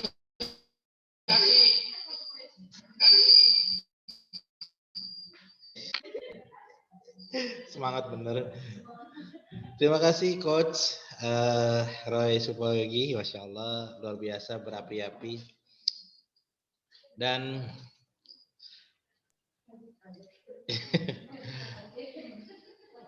ya, jadi saya lupa tadi memperkenalkan diri Coach Roy ya. Jadi dia apa namanya, kalau nggak salah manajer ya Coach ya, manajer di perusahaan Tupperware. Iya, jadi sebenarnya door prize-nya lebih menarik kayak Tupperware gitu, Coach, ketimbang buku. Karena itu menjadi favorit ya, favorit ibu-ibu. Boleh jadi member 100.000. Masya Allah, siap. Ya, saya siap jadi upline-nya ya. Jadi kalau ada yang mau daftar online boleh silakan hubungi saya. Ya. Karena harta yang paling berharga di rumah ya salah satunya Tupperware ya. Bukan keluarga. Harta yang paling berharga adalah Tupperware. Wah, boleh nih. Iya. Tutupnya hilang aja ini bisa perang dunia ketiga. Ya ini intermezzo ya Coach. Ya. Ya intermezzo. Nah, apa yang tadi sudah disampaikan oleh Coach luar biasa. Dan ini memang akhirnya seluruh curahan hati dari ayah bunda tertumpah semua. Walaupun belum semuanya sih, tapi ya mewakili lah semuanya ya, bahwasanya kegundahan ya hati dari seorang ayah bunda dalam setiap mendampingi PJJ. Tapi mudah-mudahan setelah mendengarkan materi dari coach ini gitu ya, mudah-mudahan ini bisa menjadi pencerahan ya, menjadi pencerahan bahwasanya pandemi ini adalah bukan kehendak kita ya, bukan kehendak manusia, tapi itu udah kehendak Allah. Jadi ya belajar ya tadi yang sudah diajarkan oleh coach gitu ya, tentang CIS gitu ya, ini luar biasa. Simple tapi dahsyat ya kalau kita bisa menerapkannya gitu. Baik, ada tanya jawab nggak ya? Ada ya? Ya.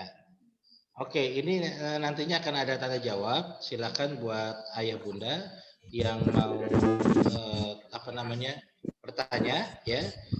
Nanti yang mau bertanya teknisnya bisa mau langsung di chat boleh ya, atau mau live berbicara juga boleh gitu. Ini sudah ada coach yang bertanya di kolom chat, bagaimana cara menumbuhkan tanggung jawab anak-anak akan tugas-tugas sekolahnya selama PJJ. Nah, ini karena pertama yang mencet pertanyaan, maka Ibu Elis Suryani akan dapat hadiah. Ya, hadiahnya adalah foto bareng sama saya. Nggak bercanda. Ada vouchernya, ada voucher nanti ya akan. Ya, ini dari Bunda Saki gitu ya. Ini layanan setrika online. Setrikanya lewat online atau gimana? Ya pokoknya ada. Bingung juga. Ini teknologi loh kalau ada setrika lewat online gitu. Jadi kita mengirimkan foto baju tumpukan baju gitu ya. Nanti di share langsung rapi gitu ya. Luar biasa ini teknologi. Maaf ya Bunda ya, bercanda nih gitu ya. Oke, Scott, mungkin langsung dijawab. Oke. Baik, Ibu Elis Suryani. Jadi bagaimana cara menumbuhkan tanggung jawab anak-anak akan tugas-tugas sekolah selama PJJ? Nah, ini permasalahan dan tantangan yang dihadapi oleh semua orang tua gitu ya. Tidak hanya di Auladi, tetapi semua orang tua yang hari ini melakukan PJJ. Yang perlu dilakukan adalah kerjasama ya, kerjasama antara sekolah dan di rumah orang tua, terutama. Yang pertama dari sisi orang tua, yang perlu dilakukan sepakati bersama aturan yang bisa kita terapkan kepada anak-anak. Kita bisa menerapkan aturan reward and punishment. Kita sepakati bahwa hari ini kita berada di masa pandemi dan kalau Ananda bisa menyelesaikan tugas-tugas itu, maka akan ada hadiah kejutan misalkan. Disepakati aja, kita bikin fun gitu kan, bikin fun. Sesuatu yang mungkin bisa nanti bisa dilakukan. Karena apa? Karena anak itu kadang dia suka sesuatu yang disebut hadiah, ya hadiah. Tetapi ternyata kalau hadiah aja itu ada anak yang nggak bergerak. Maka yang harus dilakukan adalah Bapak Ibu semua itu perlu kenali arah motivasi anak itu apa. Nah ini tips ya, di materi nggak ada, tipsnya adalah kenali arah motivasi anak. Arah motivasi anak itu dia biasanya bergerak, bekerja atau melakukan sesuatu itu karena apa? Iming-iming hadiah atau rasa ditakut-takuti, bukan kita takut-takutin oliolo dan segala macam, bukan, tetapi kalau nanti dihukum. Nah, ada anak ya, kita juga sama gitu ya, orang dewasa juga sama. Kadang kita bergerak dengan hadiah dan anak-anak atau kita semua yang arah motivasinya adalah kalau istilahnya itu adalah mendekati ya atau toward, itu dia mudah sekali bergerak dengan iming-iming hadiah. Maka kita bisa berikan hadiah. Tetapi ternyata ada anak yang dia dikasih hadiah apapun dia nggak bergerak, nggak mau belajar, nggak mau melakukan sesuatu. Asumsi kita bisa jadi mereka itu adalah anak-anak yang away, yang dia itu bergerak karena ditakut-takutin gitu kan. Nanti misalkan nggak dikasih uang jajan, nanti nggak dikasih apa hadiah dan lain sebagainya gitu. Itu semua adalah kayak semacam toward and away, arah motivasinya. Jadi ditakutin. Yang kedua adalah diiming-imingi hadiah. Dan ini sesuai dengan yang kita alami dalam kehidupan kita sehari-hari misalkan. Contoh saya tanya ke Pak Kukuh gitu kan. Pak Kukuh, kalau Pak Kukuh sholat itu karena apa? Mau pahala atau takut dosa? Ini salah satu contoh ya nanti untuk menjawab. Jadi Pak Kukuh atau siapapun gitu ya, sholat berbuat baik itu karena pahala, tergerak karena pahala atau takut kalau nggak melakukan itu karena dosa gitu. Karena dosa. Karena takut dosa. Oke. Berarti kalau misalkan Ibu Kepala Sekolah mau membuat Pak Kuku bergerak itu takut-takutin aja, Bu. Jadi itu salah satu contohnya gitu kan. Salah satu contohnya. Tapi ada orang yang memang dia mengejar hadiah apa segala macam gitu. Ada anak-anak yang seperti itu. Nah, dalam konteks parenting, maka kita perlu tahu dulu tuh si anak itu ya dia bergerak itu karena apa? Ya, itu dulu. Kita memahami anak dulu. Oh, anak saya itu ternyata bergerak itu karena hadiah. Nah, boleh bikin aturan yang nanti kalau kamu berhasil menyelesaikan tugas ini, kamu akan dapat hadiah A, B, C misalkan. Kalau nggak melakukan itu, akan diberikan punishment atau hukuman. Hukumannya apa?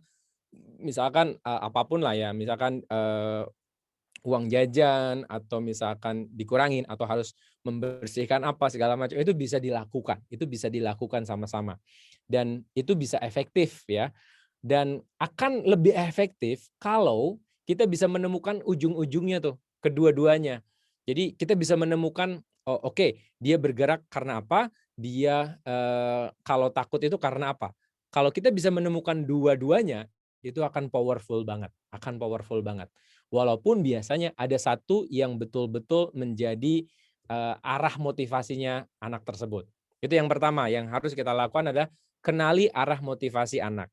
Yang kedua, bikin aturan main, ya, bikin aturan main. Kalau dia menyelesaikan dapat ini, kalau enggak dapat itu. Ada aturan yang kita tegakkan. Yang ketiga, kerjasama dengan sekolah atau guru, gitu kan. Perlu juga dievaluasi, misalkan karena banyaknya tugas-tugas yang ada, biasanya anak-anak itu bosan gitu kan. Yang pertama, anak bosan itu karena apa? Karena tugasnya banyak. Yang kedua, karena feedback-nya nggak ada gitu. Udah ngerjain nggak dikasih feedback gitu. Nggak dikasih nilai misalkan. Makanya mungkin juga usul buat sekolah untuk simplify atau menyederhanakan tugas-tugas yang ada sehingga anak itu termotivasi semangat untuk mengerjakan itu. Bukan hanya sekedar ngasih tugas aja yang akhirnya numpuk semua gitu kan. Nah, ini juga perlu kerjasama. Makanya tadi perlu kita bergandengan tangan untuk membuat anak itu menjadi lebih semangat lagi. Karena malas itu faktornya banyak, Ibu Bapak semua. Dan kita perlu perlu teliti faktornya apa, makanya kita perlu ngobrol. Makanya yang keempat yang saya perlu sampaikan adalah coba ngobrol, coba tanya sama anaknya, dia itu kenapa gitu, kenapa nggak mengerjakan itu. Ngobrolnya jangan kayak integrasi ya Bapak Ibu ya, lagi ngobrol santai gitu kan, ngobrol aja, "Apa sih yang membuat kamu nggak ngerjain, soal?" Gitu kan, tugas-tugas apa segala macam, ketika dia lagi santai, bukan lagi dalam kondisi terintimidasi gitu kan. Ini penting ya, ini penting. Oke, mungkin, mudah-mudahan menjawab ya, Bu Elis tadi ya, Bu Elis, maaf. Oke, kemudian, oke, Pak Kukuh ada lagi Pak Kukuh? Mudah-mudahan bisa membantu. Masih di-mute Pak Kukuh? Anak saya kalau dikasih tugas dia suka mengeluh. Alasannya banyak terus saya timbul kesel. Apa yang harus dilakukan? Yang mana nih Pak? Yang mana? Yang bentar. Bu Dini Melani. Oh, oke Bu Dini ya, Bu Dini. Anak saya kalau dikasih tugas banyak dan dia suka mengeluh alasannya banyak terus, saya timbul kesal, apa yang harus saya lakukan? Oke. Yang perlu dilakukan adalah sadari dulu rasa kesel kita. Tadi ya, ingat kita sadari dulu rasa keselnya segala macam, oke. Karena kalau kita ngasih tahu anak dalam kondisi kesel, itu energinya energi kesel, Ibu Bapak. Kalau kita ngasih tahu orang lagi dalam kondisi kesel, itu yang terpancar itu walaupun niat kita baik, itu energi keselnya itu. Keselnya itu akan terkena ke anaknya dan itu impact-nya tidak baik. Oke. Yang kedua tadi mungkin sudah sekaligus juga sih dijawab bahwa perlu kerjasama ya, perlu kerjasama. Banyak atau tidak banyak itu kan nanti bisa kita bicarakan dengan sekolah misalkan. Bapak Ibu juga boleh, Bapak Ibu orang tua murid juga boleh menyampaikan gitu misalkan dengan saluran yang pas gitu ya, perlu disampaikan misalkan kan dalam pembelajaran yang saya tahu itu nggak mesti dengan tugas-tugas yang banyak banget gitu kan. Dengan dia melakukan life skill misalkan ya, dia foto dia lagi bantu di rumah, itu akan lebih bagus gitu kan. Atau dia bikin ya ini aja nge-shoot aja video dia lagi bikin apa, ngebantu orang di rumah, disesuaikan dengan kurikulum yang ada itu juga lebih bagus. Jadi perlu kerjasama tadi dengan pihak sekolah, dengan pihak guru, wali kelas masing-masing tentunya itu akan lebih efektif. Nah, tipsnya tadi saya sudah sampaikan di pertanyaan sebelumnya ya, Bu Dini, ya mudah-mudahan itu juga sudah bisa menjawab bagaimana kita mengenali arah motivasi anak tersebut. Karena banyak mereka itu stres gitu ya. Beberapa teman, beberapa klien saya itu nanya, kenapa sih anak-anak itu sekarang itu malas untuk belajar gitu ya, nggak mau ngerjain tugas, karena mereka juga ada titik jenuhnya. Ibu bapak juga jenuh kan di rumah aja gitu kan. Mungkin juga perlu kasih refreshing sesuatu yang simpel misalkan. Hanya sekedar jalan atau keluar dengan tetap memakai protokol kesehatan, itu bisa dilakukan gitu ya, bisa dilakukan. Karena kalau misalkan fokusnya hanya tugas aja, ya ada masanya, ada apa namanya, kapasitasnya ya. Otak anak, cara berpikir anak juga perlu dikasih break ya, dikasih jeda gitu kan. Nah, ini yang perlu kerjasama sih, Pak Kukuh dan Bapak Ibu semua. Mudah-mudahan juga menjawab. Ya, Kalau kesel tadi ikhlaskan ya ya, Bu Dini ya. ya. Ya, Coach. Jadi pertanyaan rata-rata hampir sama ya tentang bagaimana Ya, memotivasi anak ya. Gitu. Jadi rata-rata pertanyaan juga hampir sama. ini juga yang dari Bu Solihah nih ya. Ini menarik. Kemarin kan kalau nggak salah sudah mulai ada belajar kelompok di sekolah ya, kalau nggak salah ya, Auladi itu kan itu juga jadi alternatif juga gitu. Jadi biar anak-anak itu nggak di apa namanya, di rumah terus gitu ya, belajar di kamar terus gitu. Biar dapat menghirup udara segar di luar gitu kan, itu juga bagus tuh. Jadi kalau menumbuhkan semangatnya tadi dengan reward and punishment itu juga perlu dilakukan. Dan satu tips lagi nih, gunakan bahasa cinta yang tepat, bahasa cinta yang tepat. Nah, kalau Bapak Ibu penasaran bahasa cinta itu apa, ada di YouTube saya, nanti Bapak Ibu boleh cari di Roy Anja Suprayogi, saya bahas tentang bahasa cinta. Ya, ini buat tips juga sih. Jadi bahasa cinta itu ada 5. Yang pertama itu bahasa kata-kata, yang kedua itu bahasa sentuhan, yang ketiga itu adalah memberikan hadiah, ya. Yang keempat itu quality time, dan kelima itu adalah pelayanan. Jadi itu bahasa cinta. Nanti ini bagus juga untuk rumah tangga gitu ya, untuk suami, istri ya, itu bagus. Untuk anak-anak juga bagus. Untuk tim, untuk teman-teman guru, sesama orang tua itu juga bagus. Contohnya gini, kalau bahasa cinta kita perlu kenali bahasa cinta kita itu apa. Bahasa cinta saya misalkan adalah dengan sentuhan misalkan. Ini contoh aja. Sementara istri saya bahasa cintanya adalah pelayanan. Maka bisa di match-kan ya. Kalau misalkan sudah bilang cinta gitu ya, misalkan contoh bahasa cinta saya adalah kata-kata, saya udah bilang I love you gitu kan. Tetapi ternyata bahasa cinta istri saya itu bukan itu. Bahasa cinta istri saya itu pelayanan gitu kan. Maka bisa jadi kan ditanya sama istri, "Mas, cinta nggak sih sama saya?" gitu kan, misalkan contoh gitu kan.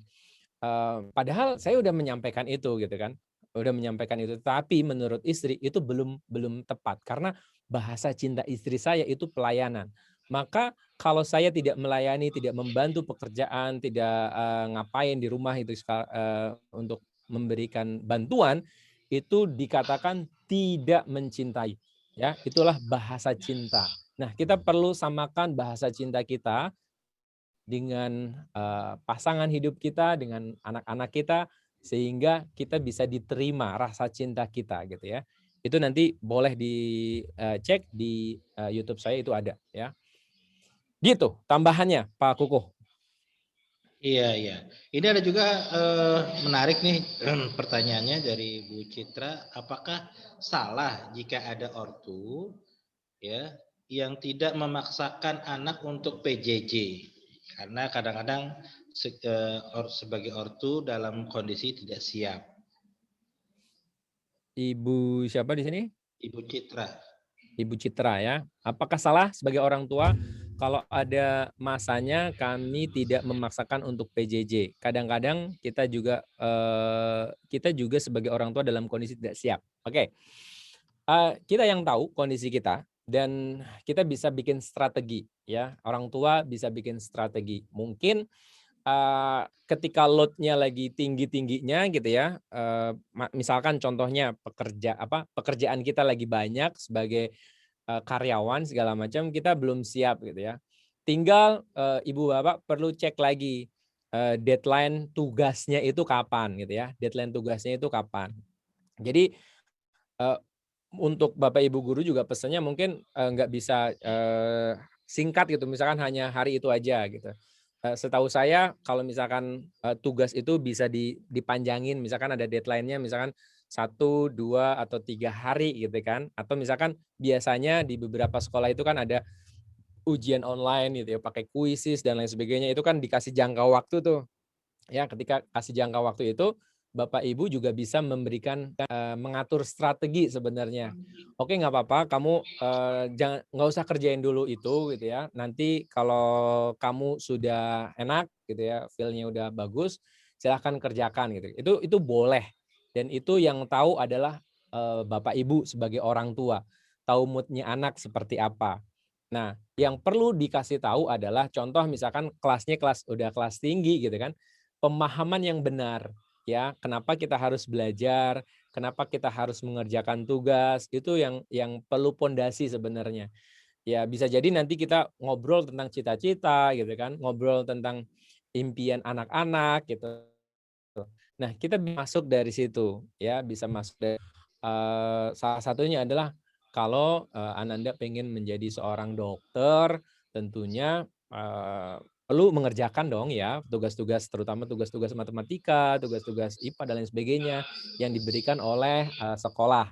Nah, tinggal nanti Bapak Ibu berikan jedanya ya, berikan jedanya. Jangan semua ditumpukin, semua dijebretin saat itu juga gitu kan. Ini balik lagi perlu kerjasama sih Bapak Ibu semua terkait dengan tugas-tugas yang ada. Atau misalkan bisa nggak sih misalkan tugasnya itu nggak tugas yang harus hanya menulis aja gitu kan. Itu juga perlu disepakati. Jadi kalau dari pandangan saya boleh untuk memberikan jeda, tetapi harus ada batasannya Bapak Ibu. Harus ada batasannya ulur. Karena kalau kebanyakan ulur gitu ya, kebanyakan ngulur gitu ya, nanti keenakan gitu ya, dan jadi kebablasan gitu, nggak mau sekolah, nggak mau ngerjain tugas, itu juga bahaya. Tapi terlalu stres terus, narik terus, itu juga nggak bagus. Nanti yang terjadi anak semakin stres gitu. Jadi fleksibel. Jadi coach gitu ya, parent as coach itu juga penting gitu ya. Hanya memberikan alternatif itu perlu dilakukan. Gitu Pak Kuku. Baik. Ini ada juga yang menarik, Coach, dari Ibu Ine Kusuma ya, tentang bagaimana mempersiapkan anak sesuai dengan bakat dan passion anaknya, gitu ya. Kira-kira dimulai dari umur berapa, Coach, untuk mempersiapkan itu semua, katanya begitu, kurang lebih lah. Oke. Nah, ini banyak teori ya terkait dengan golden age, dengan fitrah based education dan lain sebagainya. Itu ada batasan usianya biasanya. Tapi kita sebagai orang tua sebenarnya sudah bisa melakukan observasi, Bapak Ibu ya. Kita memberikan observasi. Nah, di masa-masa golden age itu sebaiknya kita memberikan berbagai macam pilihan ya, pilihan yang ada gitu. Jadi nantinya kita akan tahu kecenderungan anak itu mau kemana. Nah, ini penting. Jadi yang pertama adalah metodenya observasi. Bapak Ibu bisa lakukan ketika mulai dari usia 2-3 tahun sampai 5 tahun sampai 6 tahun itu masih bisa kita lihat gitu ya, sampai kita lihat. Dan sambil itu juga Bapak Ibu bisa cek menggunakan pendekatan psikologis, misalkan ada tes minat bakat gitu ya, atau ada juga yang fingerprint atau talent mapping, itu banyak banget toolsnya, ya toolsnya banyak. Nah, kapan waktu idealnya ya masa-masa golden age itu. Karena apa? Karena kita bisa melihat kecenderungan anak itu seperti apa. Kayak misalkan ada yang dia sekarang ini lebih banyak ke dunia yang fotografi gitu kan. Anak-anak di rumah misalkan suka sekali dengan fotografi, video editing dan lain sebagainya. Coba berikan kesempatan dia untuk explore di situ. Sampai pada satu titik ternyata dia mengeksplor sisi yang lain. Jadi prinsipnya adalah berikan banyak opsi. Ya, berikan banyak opsi, berikan dalam tanda kutip fasilitas untuk dia bertumbuh dan berkembang. Fasilitas itu bukan berarti sesuatu yang harus mahal, tetapi fasilitas untuk dia mengekspresikan, mengaktualisasikan apa yang ada di dalam pikiran dan perasaannya dia. Ya, jadi mulai usia dini itu sudah bisa dilakukan ibu bapak semua. Nggak masalah kalau misalkan mau pakai metode observasi kah gitu ya, pakai bantuan dari para ahli gitu ya, atau ibu bapak cari yang observasi sendiri juga boleh-boleh aja. Tinggal kemampuan kita sebagai orang tua harus ditingkatkan, terutama pengetahuan tentang psikologis anak gitu ya, itu juga perlu dilakukan.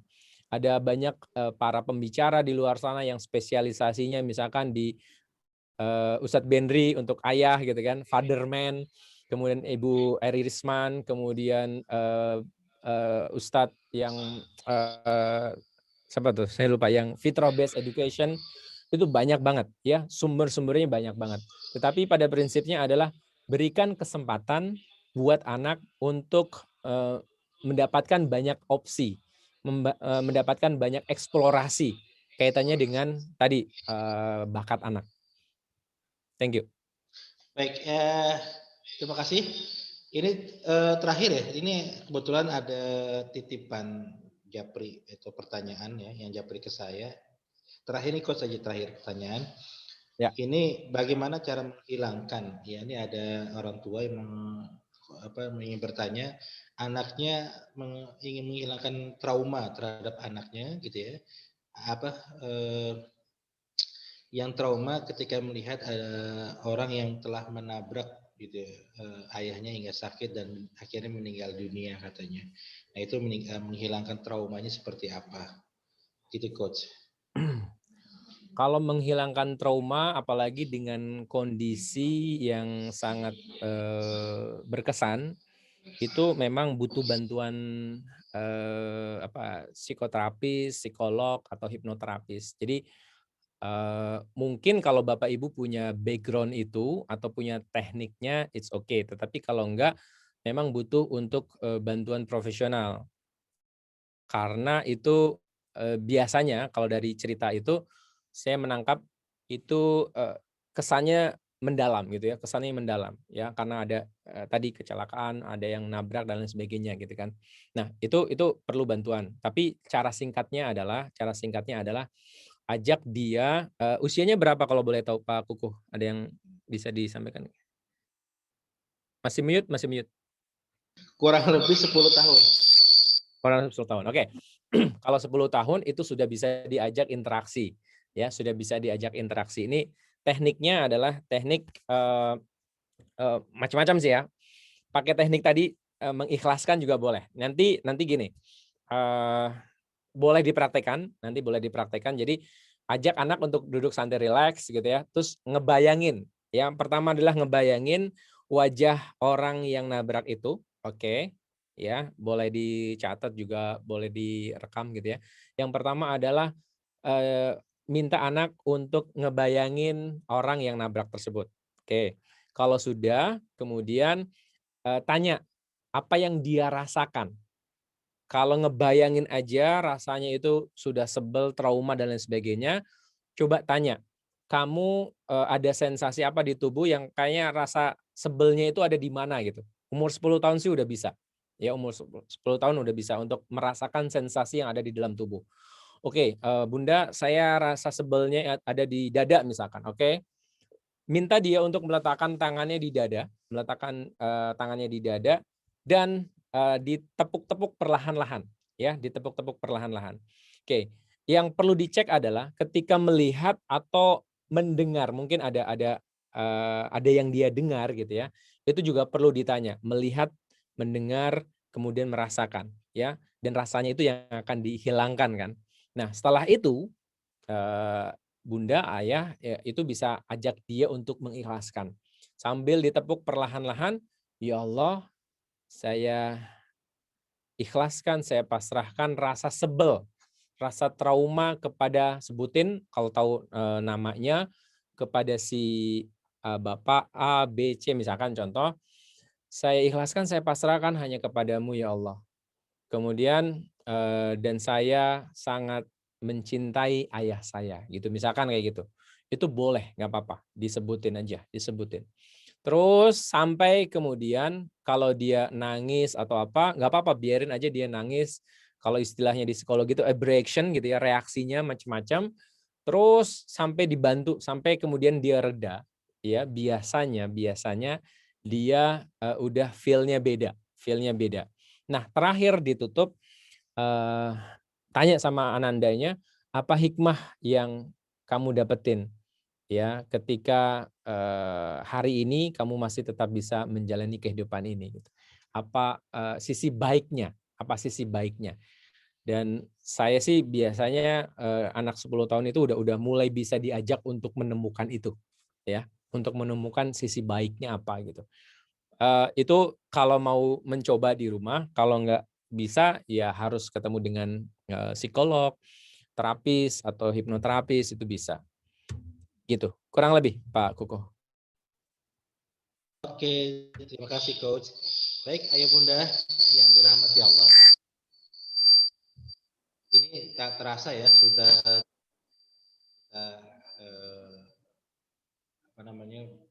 mendengarkan materi dari Coach gitu ya. Jadi ini sebelumnya akan saya umumkan 3 pemenang sih yang berhak mendapatkan 3 voucher gratis ya, ini dari Mama Saki ya. Itu voucher setrika. Wis, mantap. Kelihatan nggak ya? Kelihatan ya. Oke. Nanti akan kita kirimkan kalau bisa gitu ya. Yaitu yang pemenangnya adalah Ibu Elis Suryani. Yang kedua Ibu Dini Melani dan yang kedua Ibu Soliha. Ya. Coba tunjuk tangan. Tadi yang bisa sebut. Ya, alhamdulillah ya. Kemudian nih ada door prize ya, door prize yang lainnya gitu ya. Atau mau door prize dari Coach dulu nih, mau ngasih pertanyaan. Enaknya gimana? Bebas aja, saya kasih aja hadiahnya. Pertanyaan dari Pak Kuku boleh. Ya enaknya kan dari Coach saja. Gitu. Kalau saya sih kalau boleh milih hadiahnya mungkin yang nggak enak. Oke. Ada Tupperware boleh, Tupperware boleh. Jadi ada dua ya, buku sama Tupperware deh. Yes, review yes. Maaf ya Coach. Aman. Silakan Coach kalau mau ngasih pertanyaan Coach. Oke. Pertanyaannya adalah jawabnya di chat ya Coach ya. Jawabnya chat ya. Ya, oke. Siap. Apa yang perlu dilakukan? Untuk kita bisa move on dari zona takut ke zona belajar? Oke, siapkan jempolnya. Ayo.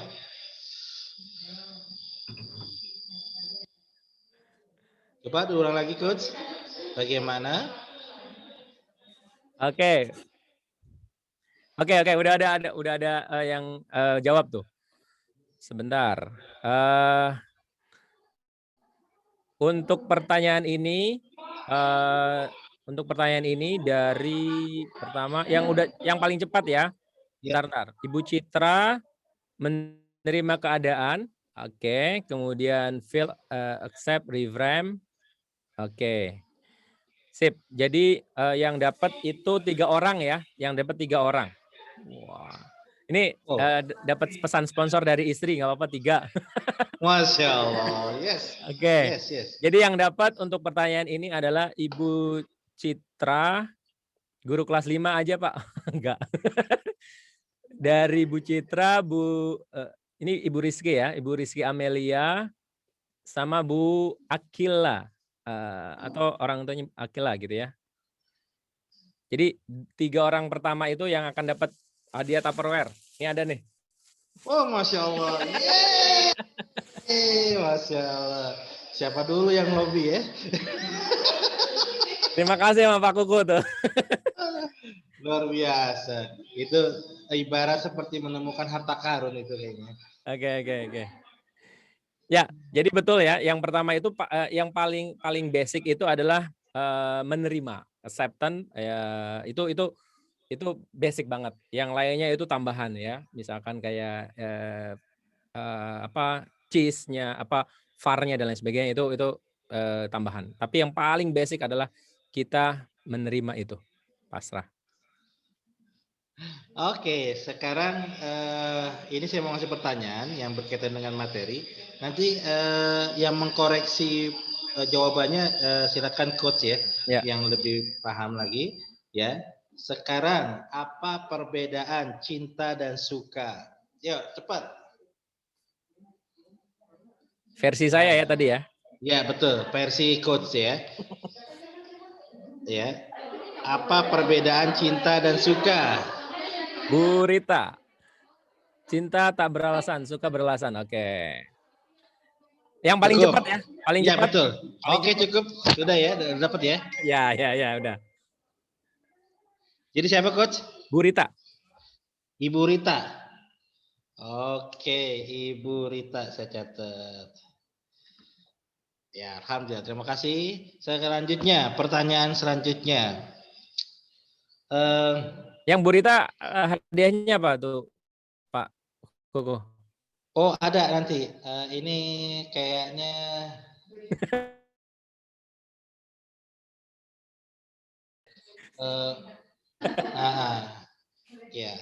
ya, mungkin kulkas tanpa pintu ya. Oke, nanti selanjutnya ya ada hadiah lagi yang pertanyaannya kedua ya. Ini tadi kan di sela-sela menjawab pertanyaan, coach itu menjelaskan tentang bahasa cinta ya.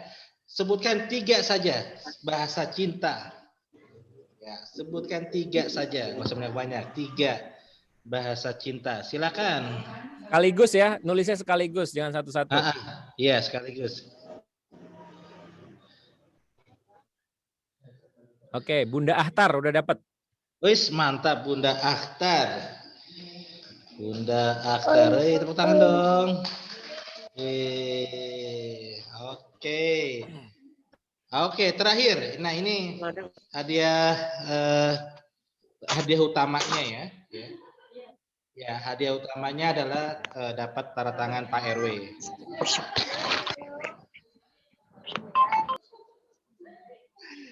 Karena kebetulan saya Pak RW jadi dapat tantangan gratis ya buat Oke, pertanyaannya apa ya? Bagaimana cara melatih ikhlas seperti yang diajar coach tadi? Bagaimana cara melatih ikhlas? Oke. Bu Zaina, udah. Ya, feel it, accept it. Yang mana yang komplit nih, coach? Oke. Dari yang komplit ya, kalau yang paling komplit Ibu Rita. Oh, Ibu Rita lagi. Tapi itu udah dapat ya? Udah dapat. Kalau yang paling cepat tadi Ibu Zaina itu VAR, dia udah langsung pakai tulisan VAR sih. Oh, udah ya. Oke, VAR itu singkatan ya. VAR itu feel it, accept it, reframe it. Wah, ya, emang cerdas, emang luar biasa Bu Zaina Rika ya, Bu Rika ya. Oke, terima kasih Bu Rika. Oh ya ya ya ya. Oke, Coach. Jadi ini alhamdulillah beberapa hadiah door prize sudah kita bagikan gitu ya. Nah, tadi tambahan voucher menginap gratis di Asia Auradi ada yang mau? Oh ya, kalau ada yang mau silakan hubungi saya, nanti saya akan kasih vouchernya gitu ya. Oke Coach, alhamdulillah ini kita sudah di penghujung acara ya. Jadi sekali lagi saya mengucapkan jazakumullah khair kepada Coach Roy Anjas yang sudah banyak memberikan materi yang luar biasa buat kita untuk orang tua ya, mudah-mudahan ini menjadi pencerahan dan bisa membuat tambah semangat lagi ya membimbing anak-anaknya dalam proses belajar dari rumah atau PJJ, sehingga kita bisa menerima dengan ikhlas ya, dan mudah-mudahan ya bisa menambah semangat untuk semuanya, baik orang tua dan juga anak-anaknya insyaallah. Terakhir kita atau ada closing statement Coach terakhir? Untuk yang buku udah ya? Oh tadi buku belum ya? Belum. Oh belum, masih ada satu lagi buku. Oke, buku catatan utang. Kirain buku. Ya buku CIS ya, Coach ya? Ya. Ya betul. Silakan Coach, kasih pertanyaan Coach. Bentar. Ya. Apa nomor sepatu Pak Kuku gitu misalnya?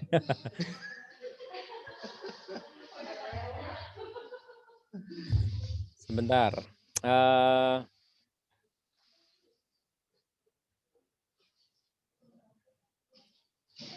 Ngeblank nih, bentar. Oke. Nah, pertanyaannya adalah sebutkan setelah menemukan kekuatan cinta itu, aplikasi kekuatan cinta itu untuk 3 hal. Sebutkan 3 hal itu. Yang cinta. Kalau yang put itu yang syukur, Pak Bima.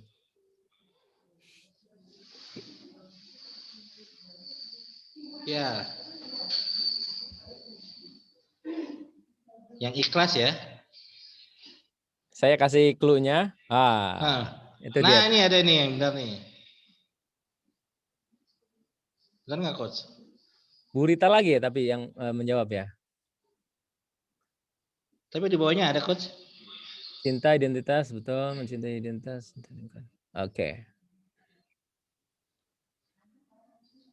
Oke. 3 yang Bu Rita, Bu Mariam itu, Bu Nur Afida itu betul semua. Sekolah tinggal pilih mau dikasih yang siapa, bebas. Ya karena tadi Ibu Rita sudah dapat, ya mohon maaf Ibu Rita, ya jadi hadiahnya akan kita berikan ke pertanyaan ya kedua tercepat ya, yaitu Ibu Mariam Wibowo, ya. Gak apa-apa ya. Ini karena Ibu Rita banyak banget menjawab dengan betul, nanti akan dapat bonus dari saya ya. Nanti akan saya kirimkan foto. Foto apa coba ya? Ya, selamat buat Ibu Mariam Wibowo ya, yang akan mendapatkan buku eksklusif dari Coach Roy Anjas gitu ya. Ini saya juga udah punya bukunya, luar biasa bukunya, dahsyat gitu ya. Nggak nyesel deh untuk dapat bukunya. Gitu ya. Ibu Mariam. Oke, sudah saya catat. Nama lengkapnya Mariam Wibowo atau gimana? Nanti saya akan tulis di buku soalnya. Mariam, ya di situ tulisannya Mariam Wibowo. Bu Mariam boleh tulis nama lengkapnya ya Bu? Oke, betul. Atau nama panggilan juga boleh. Iya. Atau nama alamatnya juga boleh. Nanti bukunya nanti bisa diambil di sekolah ya, Coach ya? Ya, siap. Oke, nanti ya. Sama Tupperware juga diambil di sekolah. Oke, siap. Alhamdulillah. Mudah-mudahan masih ada sisa ya buat MC-nya. Bercanda coach, jangan ambil hati ya. Ambil untungnya aja. Oke, terima kasih buat ayah bunda yang sudah banyak berpartisipasi di smart parenting ini. Tadi alhamdulillah jumlah partisipannya menyentuh tadi sempat 104 ya. 106, sempat menyentuh 106. Alhamdulillah. Berarti kurang lebih 99,99% ya berpartisipasi ya di kegiatan smart parenting pada hari ini. Yang sekarang terakhir yang bertahan ada 91 ya. Baik, Ayah Bunda yang dirahmati Allah, sekali lagi saya mengucapkan terima kasih atas keluangan waktunya yang untuk mengikuti kegiatan pada hari ini. Mudah-mudahan ada manfaat yang bisa kita ambil hikmahnya, insya Allah. Terima kasih juga kepada coach yang sekali lagi sudah tidak cuma memberikan ilmu, tapi juga memberikan hadiah yang luar biasa, yang sangat dinanti-nanti oleh ibu-ibu, gitu ya. Ya. Dan kita akhiri aja, tutup acara kita ini pada hari ini dengan sama-sama membaca lafaz basmalah. Hamdalah, astagfirullahaladzim. Maklum belum sarapan tadi ya. Kita tutup dengan lafaz hamdalah, alhamdulillahirabbil alamin, dan doa penutup majelis. Subhanakallahumma wa bihamdika asyhadu an la ilaha illa anta astaghfiruka wa atubu ilaik. Baik, jangan live dulu. Kita akan ada pengambilan sesi gambar. Silakan Pak Farid mengambil gambar ya, untuk dokumentasi kita. Mohon dibuka semua. Ya, videonya boleh dibuka. 4 kali ini ya, 4 kali pengambilan ya. Iya, ada. Mau gayanya terserah ya. Oke, 1, 2, 3.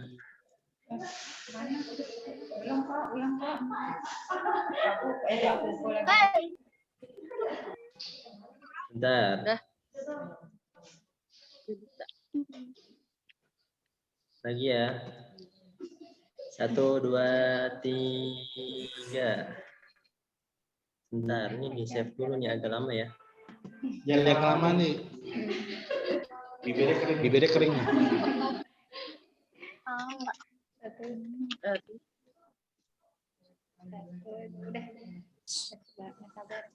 Bentar, masih ada gambaran nih. 1, 2, 3. Mama abang Nggak ada gambaran ini. 1, 2, 3. Oke, terima kasih semuanya. Oke, terima kasih sekali lagi. Sampai jumpa di lain kesempatan. Saya sebagai MC mohon maaf kalau ada kata-kata yang salah dan kurang berkenan. Kalau ada kata saya yang kasar. Saya malu kasar. Bukan malu halus. Sampai jumpa lagi di kesempatan bila taufiq hidayah. Wassalamualaikum warahmatullahi wabarakatuh. Tepuk tangan dong. Assalamualaikum warahmatullahi wabarakatuh.